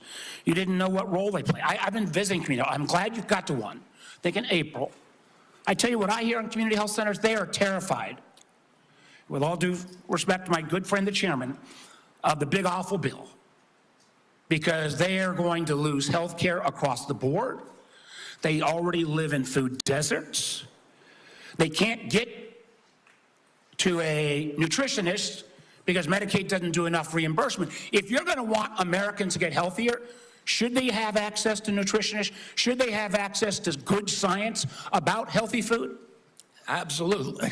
Well, then how is that going to happen with the Medicaid cuts that are taking place? There are no cuts to Medicaid. Sir, that is an absurd. There is not a single, some of my Republican colleagues, but there is not a single study that does not, and I can tell you, I was in Franklin, Virginia a couple days ago. The rural hospital is going to close. The hospital system was so afraid they wouldn't even let me have the meeting there. But that rural hospital is going to close. And they are looking for where those folks are going to go. I mean, you're supposed to be doing health care policy, not being the doctor in residence for all of America. I hope I can just say, hey, I'm still going to trust my doctor rather than your health advice. And obviously, Tom Cotton's going to, who knows who he's going to trust. But let me go back to policy for a couple, so maybe we can lower the temperature a little bit. I got a bipartisan bill that would be a systemic fix, not a vote-buying mechanism when Medicaid's getting cut, what was put in on the rural hospitals. One of the things we could do, Mr. Secretary, is make sure that the folks who work in rural hospitals get an 80% reimbursement of what folks get in more urban centers. Would you support that legislation? Are you talking about the area wage index? I'm talking about the area wage index and moving that up to 80%, so there is actually ability to get rural providers. President Trump supports that, and we support. Do you support? That. You support. Good. So you will work with us to get that passed. Yes. That will increase costs on both Medicaid and Medicare, so you are committed to that. I appreciate that. What about Senator Wyden and I've got a bill, because across America, what about what? Hospitals are shutting down on their OBGYN services. Try to have a baby. I don't know about all of my other friend states, but in Southside Virginia, you can't find a hospital. Will you work with us to make sure that before OBGYN services are taken out of a rural hospital, there has to be a process and procedure? I'm happy to work with you on that, Senator, meet with you and see if we can work with you on it. I don't know exactly what the issue is. Well, again, the Secretary of Health and Human Services, who has said he doesn't know how many people died from COVID, doesn't know if the vaccine saved lives, doesn't understand the issue that OBGYN doctors are fleeing rural America because they can't afford it. And with the cuts that are coming up, it's going to be exponentially worse. I would invite you, sir, to come with me to a community health center in Virginia and hear what is on people's mind. They want to get healthier? Absolutely. Count me in. But they also don't want their basic health care removed. Thank you, Mr. Chairman. Senator Langford. I like that exchange. I want to go back to the lady because he never answered those questions. Country is going to want to support that. You don't. This is the 20th century. That's flu, influenza, the next pandemic. So for the people in the back that said... No, you're saying that there are problems with what was... He ain't answering questions. Concerned about liability They're not if vaccines are given to a patient. They are. And following up on that same line as Senator Cassidy, because that's exactly, you know, I represent one of the most science-based states in the country. That is percentage of scientists per capita. And at your confirmation hearing, we asked about this, whether you would follow science. You've made a statement here today in your testimony that you would follow science, and yet you're not following science, and that's what Senator Cassidy's question was. Hello, Paul. It's a simple yes or no answer. Do you joining. think the president deserves to get a prize for warp speed in the mRNA technology that saved so many lives? And you won't answer that question. I answered it. No, you're saying that there are problems with what was interpreted. You could say yes. You used to say I said the yes. president also deserves a Nobel Prize, but our mRNA vaccines that we're working on, the ones that we canceled, which are for upper respiratory infections alone, You are those... canceled $500 million of research because the mRNA technology is about continuing the research to be ready for the next flu, influenza, the next pandemic, and you have to do the research. I'm happy to have a detailed discussion with you about it. You're so wrong on your facts. You're interrupting me, and sir, you're a charlatan. That's what you are. You're the ones who conflate chronic disease with the need for vaccines. The history on vaccines is very clear. This is the 20th century. That's how many people had vaccines and had illnesses. This is the 21st century. This is the decrease. 99. He's asking him, why did he cut the money for the research of the mRNA vaccine? Down to 100%. This is what was delivered with vaccines, and you don't want to support that. You don't want to support that evidence. So yes, the governors of the West, Washington, Oregon, and California, will take up the efficacy of science. Yes, the University of Washington will deliver the science that America will depend on, because you don't want to depend on it. And his own Surgeon General of the Trump administration said over 2 million lives were saved because of the mRNA technology, and you don't want to continue that. You don't want to continue that technology. So what country is going to now take up that technology lead? What country is going to do that? Leaving us more vulnerable to some other country, keeping the advantage on having the best technology. So I'm telling you, I represent a state that's about technology. I have two other quick questions for you.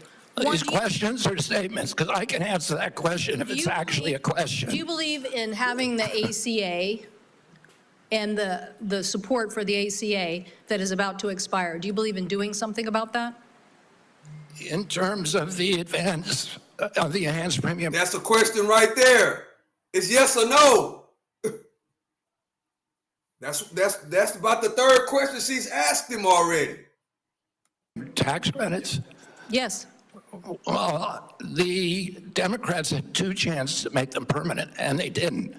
And they didn't for a reason. We're the ones who delivered it. So I'm just asking yes or no, do you want to do something about this? Yes or no? I want to fix the system, and that's what we're doing, fixing systematically to make premiums lower. That's what President Trump wants to do. Do you think the women on the steps of the Capitol were a hoax yesterday? I don't know about any women on the steps of the Capitol. The women who were talking about even though she switched, she switched it, but that's another question. Epstein. And of course he knows those women were on the steps of the Capitol, guys. Of course he knows that. Do you think they were a hoax yesterday? Do I think they were? Do you think they were perpetrating a hoax yesterday? Perpetuating a hoax? Yeah. I have no idea what they were saying. This is the first I'm hearing about it. You're hearing about the women on the Capitol steps saying that they believe that the Epstein information should be made public. That's the first you're hearing about it.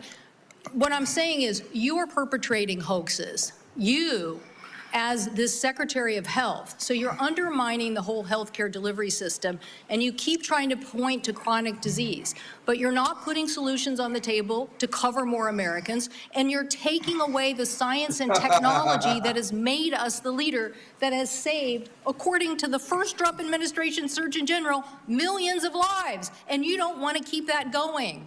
So no, I don't support your continued efforts as Secretary, and I definitely think that our colleagues need to rally around science. If you want the Northwest to continue to lead on all innovation and all healthy people, okay, we'll do that. But it's a sad statement for the rest of America and America's leadership on technology. Thank you, Mr. Chairman.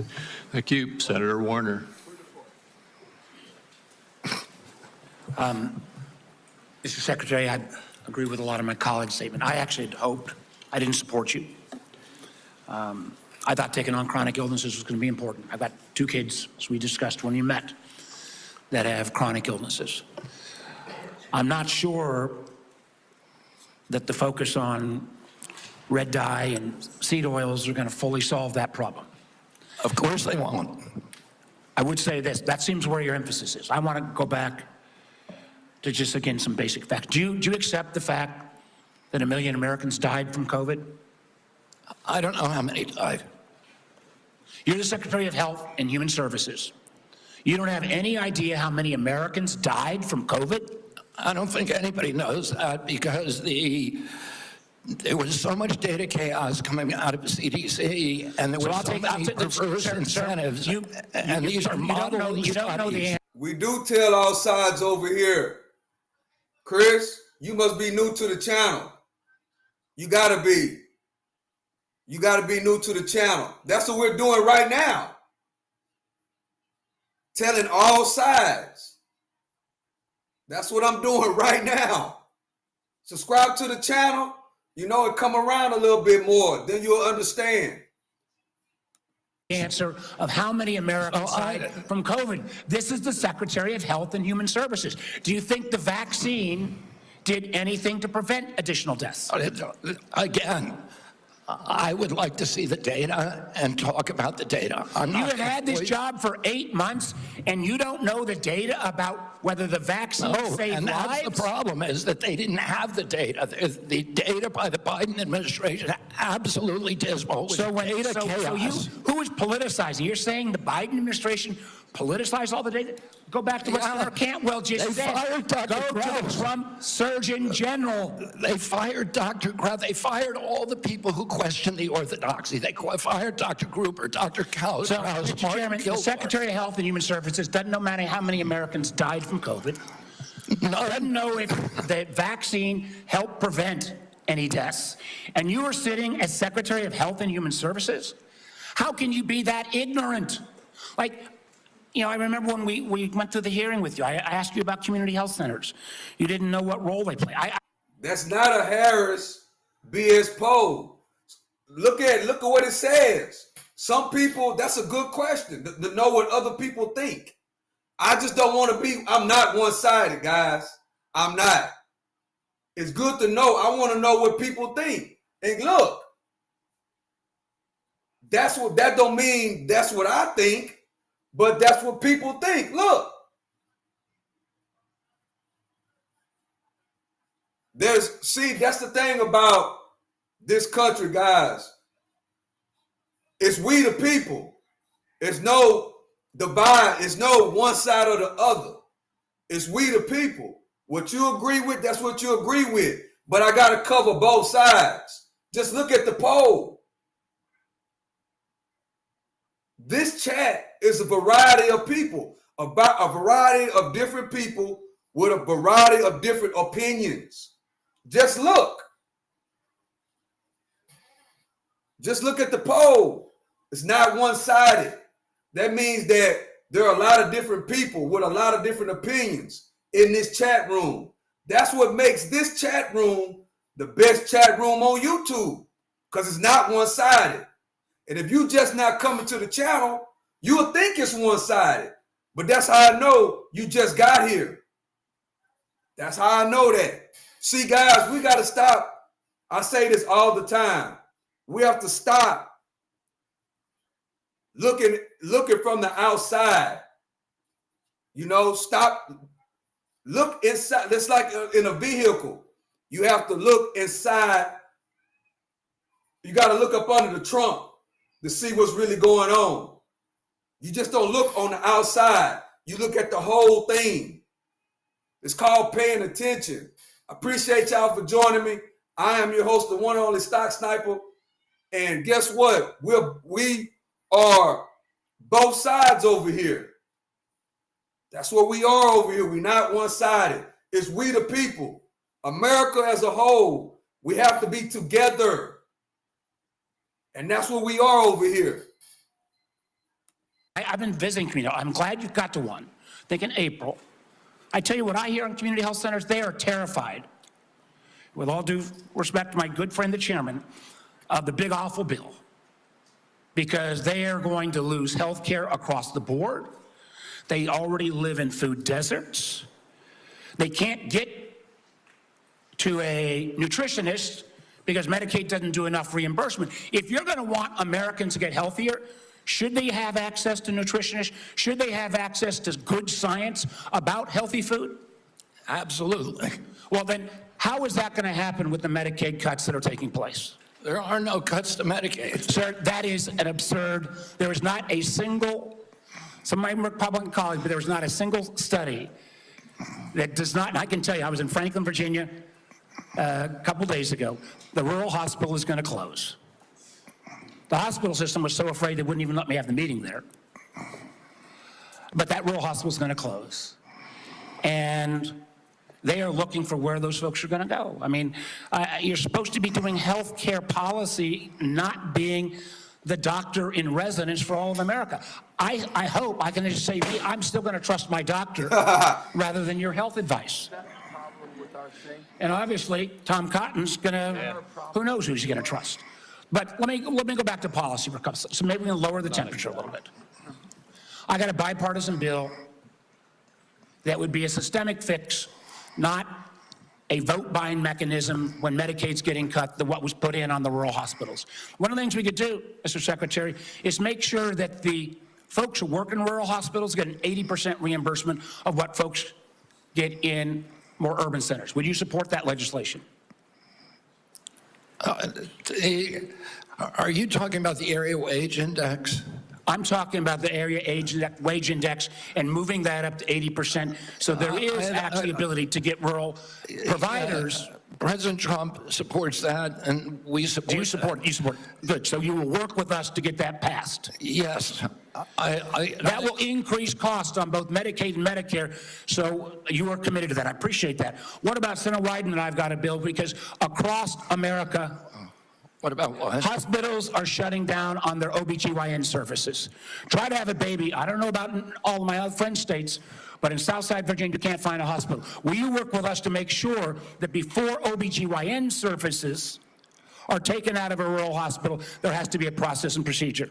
I'm happy to work with you on that, Senator, meet with you and see if we can work with you on it. I don't know exactly what the issue is. Well, again, the Secretary of Health and Human Services, who has said he doesn't know how many people died from COVID, doesn't know if the vaccine saved lives, doesn't understand the issue that OBGYN doctors are fleeing rural America because they can't afford it. And with the cuts that are coming up, it's going to be exponentially worse. I would invite you, sir, to come with me to a community health center in Virginia and hear what is on people's mind. They want to get healthier? Absolutely. Count me in. But they also don't want their basic health care removed. Thank you, Mr. Chairman. Senator Langford. Mr. Chairman, thank you. Secretary, good to see you again. As I traveled around Oklahoma during August, it was great to be able to be home. I had several folks that contacted me, and we had some great meetings with some rural hospitals as well. They're looking forward to the $50 billion for the One Big Beautiful Bill that is targeting towards rural hospitals, starting with $10 billion next year. I know you're quickly getting all the instructions out on that. We know that's in process. It was good to be able to visit with them and be able to talk about that. They're very pleased. Thanks for the work you're doing on that. I also met with some of our groups that do incredible medical research on this. I know the NIH grants were held for a while and being studied. Those have been released, and grateful to be able to see that because there's some amazing medical research is happening, including some longitudinal studies. They need those dollars released, so I appreciate y'all getting those released out there. I did hear from a lot of our folks, and I want to talk about one of these issues. From a lot of our hospitals, they immediately raised the issue of Medicare Advantage plans and how they're withholding payments, they're delaying payments back to hospitals, and a problem that's been for rural hospitals. I know y'all are working on that as well. We want to work with you on that. But you and I have spoken on the second issue on that, and it's the pharmacy benefit managers. During the confirmation process, it was interesting when you and I met in my office, you said every single senator brought up PBMs to you, and you made the statement during the confirmation process, this is an area that President Trump wants to take on, is the pharmacy benefit managers. This is unfinished business in this committee. But I wanted to just know, what is HHS doing at this point on the PBM issue in particular to make sure we're not driving out rural pharmacies, and what we can do to be able to make sure that's fair? I mean, it's a priority for the president. He talks to me about it, I would say, at least once a week, sometimes at 11 o'clock at night. And we've met with the PBMs, and we are in talks with them. We're also in MFN talks with the pharmaceutical companies, who are also very interested in reducing the cut and getting transparency among the PBMs. And the PBMs have committed to us to transparency, to some protocol that will guarantee transparency. And then the part of the MFN negotiations would include direct-to-consumer market. I must admit, Chad, I'm very, very surprised by the numbers on this poll. I'm very, very surprised. 581 people have voted, and I did not think that the poll would go that way. I'm absolutely shocked. I am. Marketing, which would eliminate the middleman. So I think we're doing a lot on PBMs. Okay, that'd be very helpful to be able to see. It'd be very helpful for consumers across the country on this. You and I spoke as well, and you've made public statements on this, and the FDA commissioners made public statements on the issue of reviewing the safety issues of mifepristone. Your comments early on were every drug needs to be treated the same, needs to look at the same, and not have political biases and how things are actually examined. There were a lot of changes on the allocation of mifepristone for elective abortions under the Biden administration. It's now open to anyone without a prescription on it. You don't have to go through a doctor on it. There's all kinds of issues that are happening now on it. So the question was, you said that there would be a review on that just to be able to look at it, make sure we're following all safety protocols. Do you know a timing on that review? I can't give you the exact timing. I talked to Marty McCary about it yesterday, and he said it is progressing apace. We're getting data in all the time, new data that we're reviewing. And we know that during the Biden administration, they actually twisted the data to bury one of the safety signals, with a very high safety signal, around 11%. So we're going to make sure that that doesn't happen anymore. We're producing honest science and gold standard science on that. I'll keep you abreast of where we are. Thank you. Just go where the science leads on that. During the Biden administration, the Title X regulation that requires Title X family planning programs recipients to physically and financially separate from abortion activities, their Title X activities, and eliminate them promoting or providing abortion with those funds. That was flipped from the original Trump rule that was done under the first presidency. During your confirmation, you had committed to go back and look at that again and to be able to see. Hitchcock, you're right. I'm one of those people that thought Mike Tyson was going to win. But I thought Tyson was going to win because I was out of emotion, not logic. Out of emotion. That's why I thought Tyson was going to win. So you're right. I thought Tyson was going to win.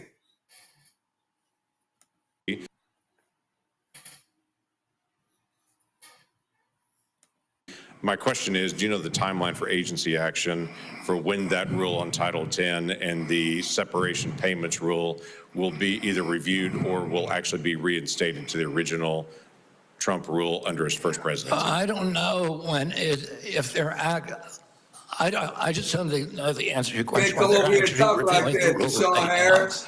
We got a lot of older people in the chat room. You got to be respectful. The NGOs that have that issue, that refuse to be respectful. Separate their payments streams and separate their operations, are not getting funded. Okay, well, that was an issue under the law when it first came out, to be able to keep those things separate on it. So look forward to that. Thank you, Mr. Chairman. Thank you. Senator Hassan. Oh, thank you, Mr. Chairman, and good morning, Secretary Kennedy. Just before I ask a question, I did want to note, in response to the Secretary's statement that the Trump administration wants to lower the cost of health insurance, that across the country right now, the median increase for commercial insurers that we're seeing this fall is 18%, just as families are struggling to make ends meet. Now, I want to follow up on a line of questioning that Senator Cassidy began. Mr. Secretary, President Trump said that the COVID-19 vaccine produced by Operation Warp Speed was, and these are the president's words, a monumental national achievement. Although I have strongly opposed many of President Trump's actions, I agree with him that Operation Warp Speed in 2020 was a monumental achievement. Unfortunately, you are undermining one of the president's biggest achievements, which, as the president said, saved millions of American lives. You even went as far as to call President Trump weak for this life-saving accomplishment. Last year, you tweeted that President Trump has a weakness for swamp creatures and that Operation Warp Speed was among, here's your quote again, the most devastating impact of President Trump's weakness. So, Mr. Secretary, was Operation Warp Speed a monumental national achievement, as President Trump said? For the reason that I already said, and I assume you won't let me repeat, but I'm happy to if you want, yes, it was. Good. Assuming it is a monumental achievement, you've said it was, is it true that, as President Trump has said, he saved millions of American lives with the COVID-19 vaccine? Because you've just expressed great confusion about that to Senator Warner.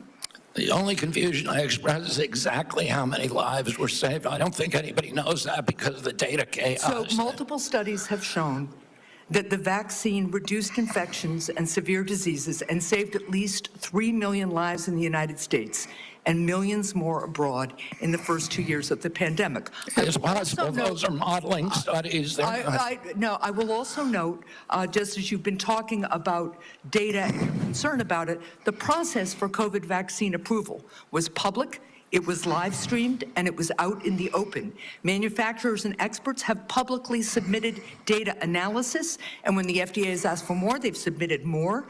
They've done that for years, and the evidence is clear and supports what President Trump has said. The vaccine works, and it has saved millions of lives.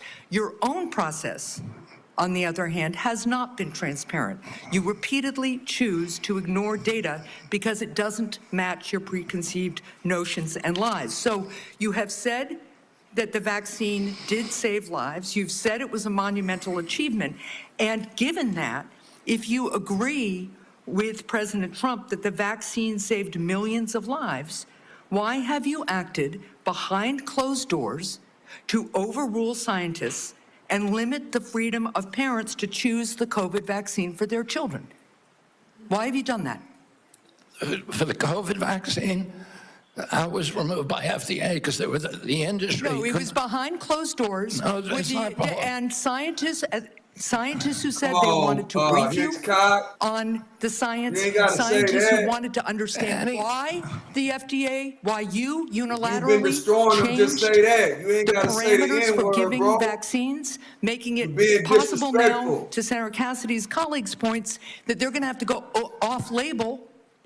This is crazy. You ain't got to say the N-word. For children, I'm not making things up. He came back. Do you know how the It was FDA approval respectful. process He works? came back with knowledge. What an off-label? Do you know what an off-label He process came is? back exactly and how it told and said something in the chat. I know exactly how it works. That a lot of people probably don't even know. Shout out to you, Deshaun Harris, for coming back with facts.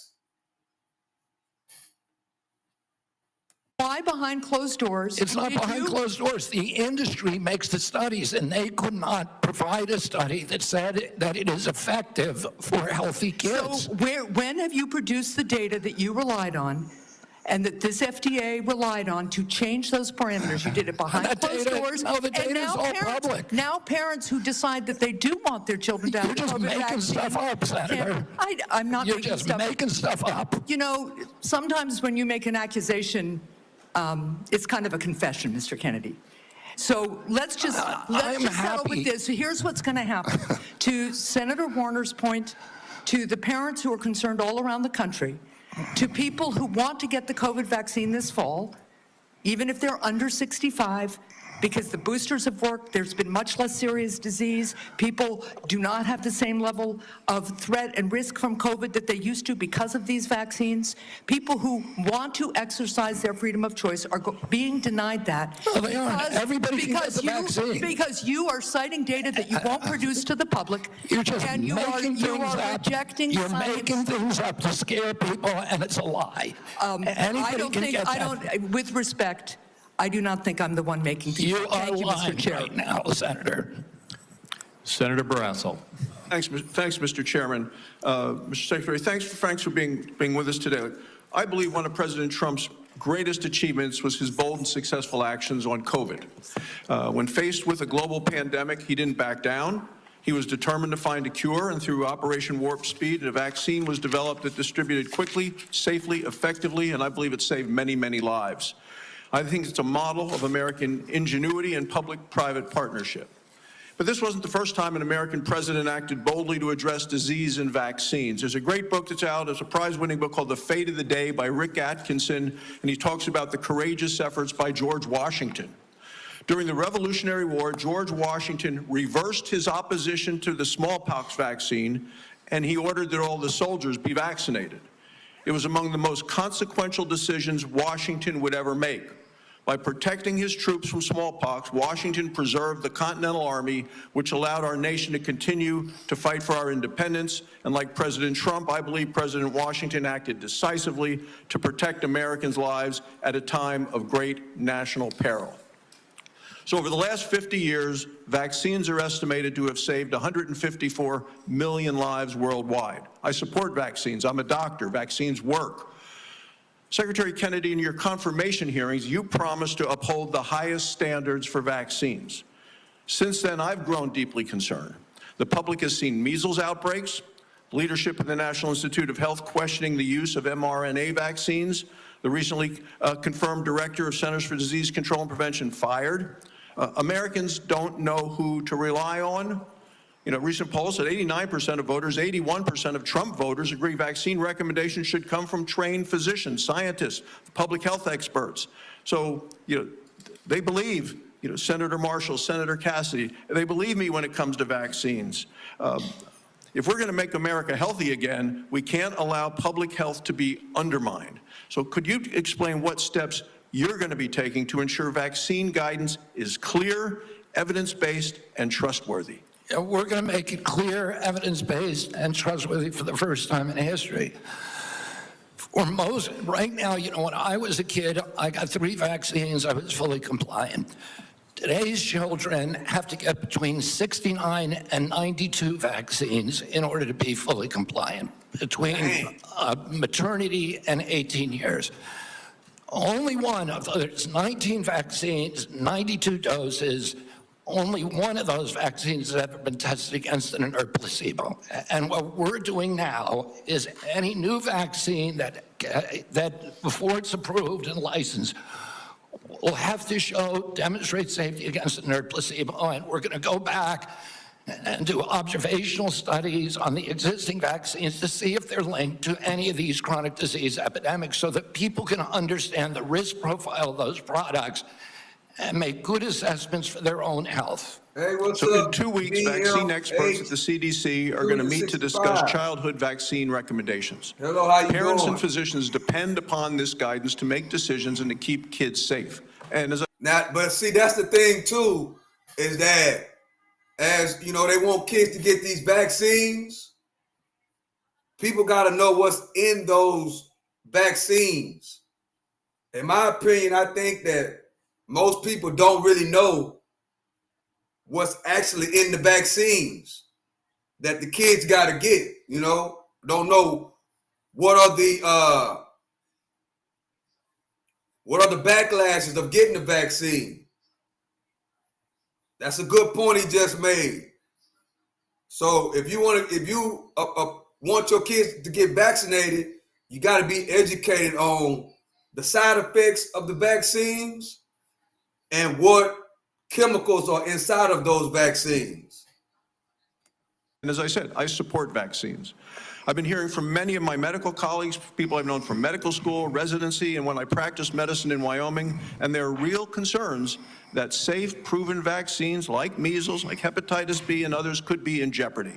And that would put Americans at risk and reverse decades of progress.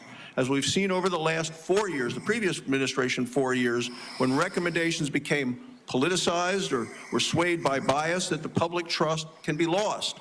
So what safeguards are in place to ensure decisions are based solely on science and not politics?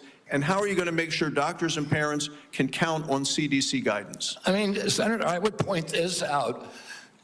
Right now, there's only 10% of children are complying with the CDC's recommendation on COVID boosters. Only 15% of healthcare workers. So Americans have lost faith in CDC, and we need to restore that faith. And we're going to do that by telling the truth and not through propaganda, by making them understand that every... Yeah, 89. I'm surprised about the numbers too. We got almost 700 people that voted. I'm very surprised. I'm surprised how that number's turning out. Very surprised. Everything that we say is true. We're going to tell them what we know. We're going to tell them what we don't know. And we're going to tell them what we're researching and how we're doing it. And we're going to be transparent. It's the only way to restore trust in the agency, by making it trustworthy. Thank you. Finally, with chronic diseases like you, I'm committed to addressing our nation's growing rate of chronic diseases. I think if we're going to make America healthy again, we need to support rural primary care providers that play a role. As a rural physician, I want to make sure we can prevent and manage chronic diseases in their communities, and I ask for you to continue to work with us specifically with regard to rural health. Thank you, Congressman. Senator Daines. Chairman Crapo, thank you. Secretary Kennedy, welcome. It's good to see you here again. I want to begin my time by talking about the issue of federal deregulation of chemical abortion drugs. Since mifepristone was approved in 2000, 25 years ago, the FDA has steadily stripped away safeguards related to this drug, no longer requiring a doctor's prescription, no follow-up visits, no adverse event reporting, and now allowing it to be sent through the mail. Earlier this year, there was a new study that analyzed 865,000 real-world insurance claims, and it found that nearly 11% of women experienced a serious adverse event within 45 days of taking mifepristone.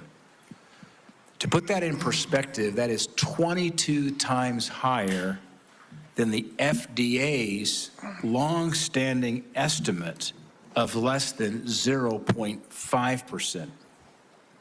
While these findings alone are shocking, my conversations with those in the medical profession, credible medical professionals, lead me to believe that even this study may indeed underrepresent the scale of the problem.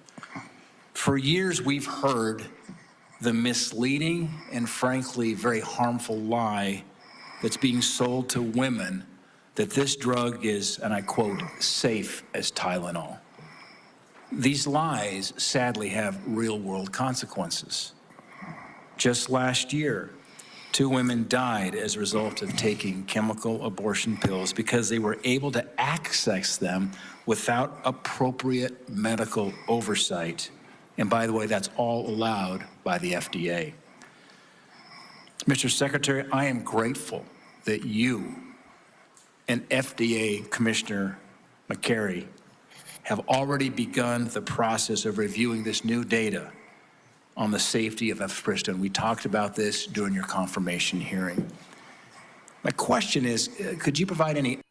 Chat, what I'm trying to do, I'm trying to get the votes, get more people to come vote. Maybe, the numbers will change, but they're not changing. We got over 700 votes. 53% say yes. That America would be better if Harris was the president. Man, I'm very, very surprised about these numbers, Chad. 47% said no. I'm very, very surprised, Chad. I'm really surprised. So, Chad, I think I'm going to end it right here. Appreciate y'all for joining me. I appreciate y'all for coming and rock with me. I see a lot of people are returning. I really, really love and I appreciate y'all. This is the best chat room on YouTube. We got a lot of smart people in here.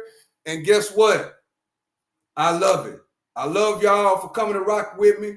I love it. Y'all could be anywhere else, but y'all chose to come rock with us. And we really, really, really appreciate it. Guess what, guys? We got a football game on tonight. The Super Bowl champion, Philadelphia Eagles, are playing the Cowboys. Thursday night football, opening night. And yes, y'all come kick it with me. We're going to watch the game and react to the game. You know, that's what we're going to do. We're going to watch the game and react to the game. So with that being said, guys, I thank y'all for rocking with me. Subscribe to the channel if you have not subscribed to the channel. And hit the notification bell. Kermit, it is the best chat room. Just like I did a poll right on this, I did a poll already. The people have already spoken. We had 1,000 people in the live. And I asked the question already. Is this the best chat room on YouTube? And we, the people, spoke. That's why I say this is the best chat room on YouTube. It's not my opinion. It's the people's opinion. Because this is the people's channel. This is the people's chat room. And the people spoke, guys. Just like the people just spoke right here. Which I'm surprised. But that's what the people say. So I appreciate y'all for rocking with me. I love and I appreciate y'all. To the next one. We will be chilling tonight during the football game. Y'all come back and rock with me. Y'all come back and rock with me. It's going to be more of a one-on-one interaction with me. We're going to be watching the football game. So with that being said, I love and I appreciate y'all. To the next one, I'm out. I love and I appreciate y'all, chat.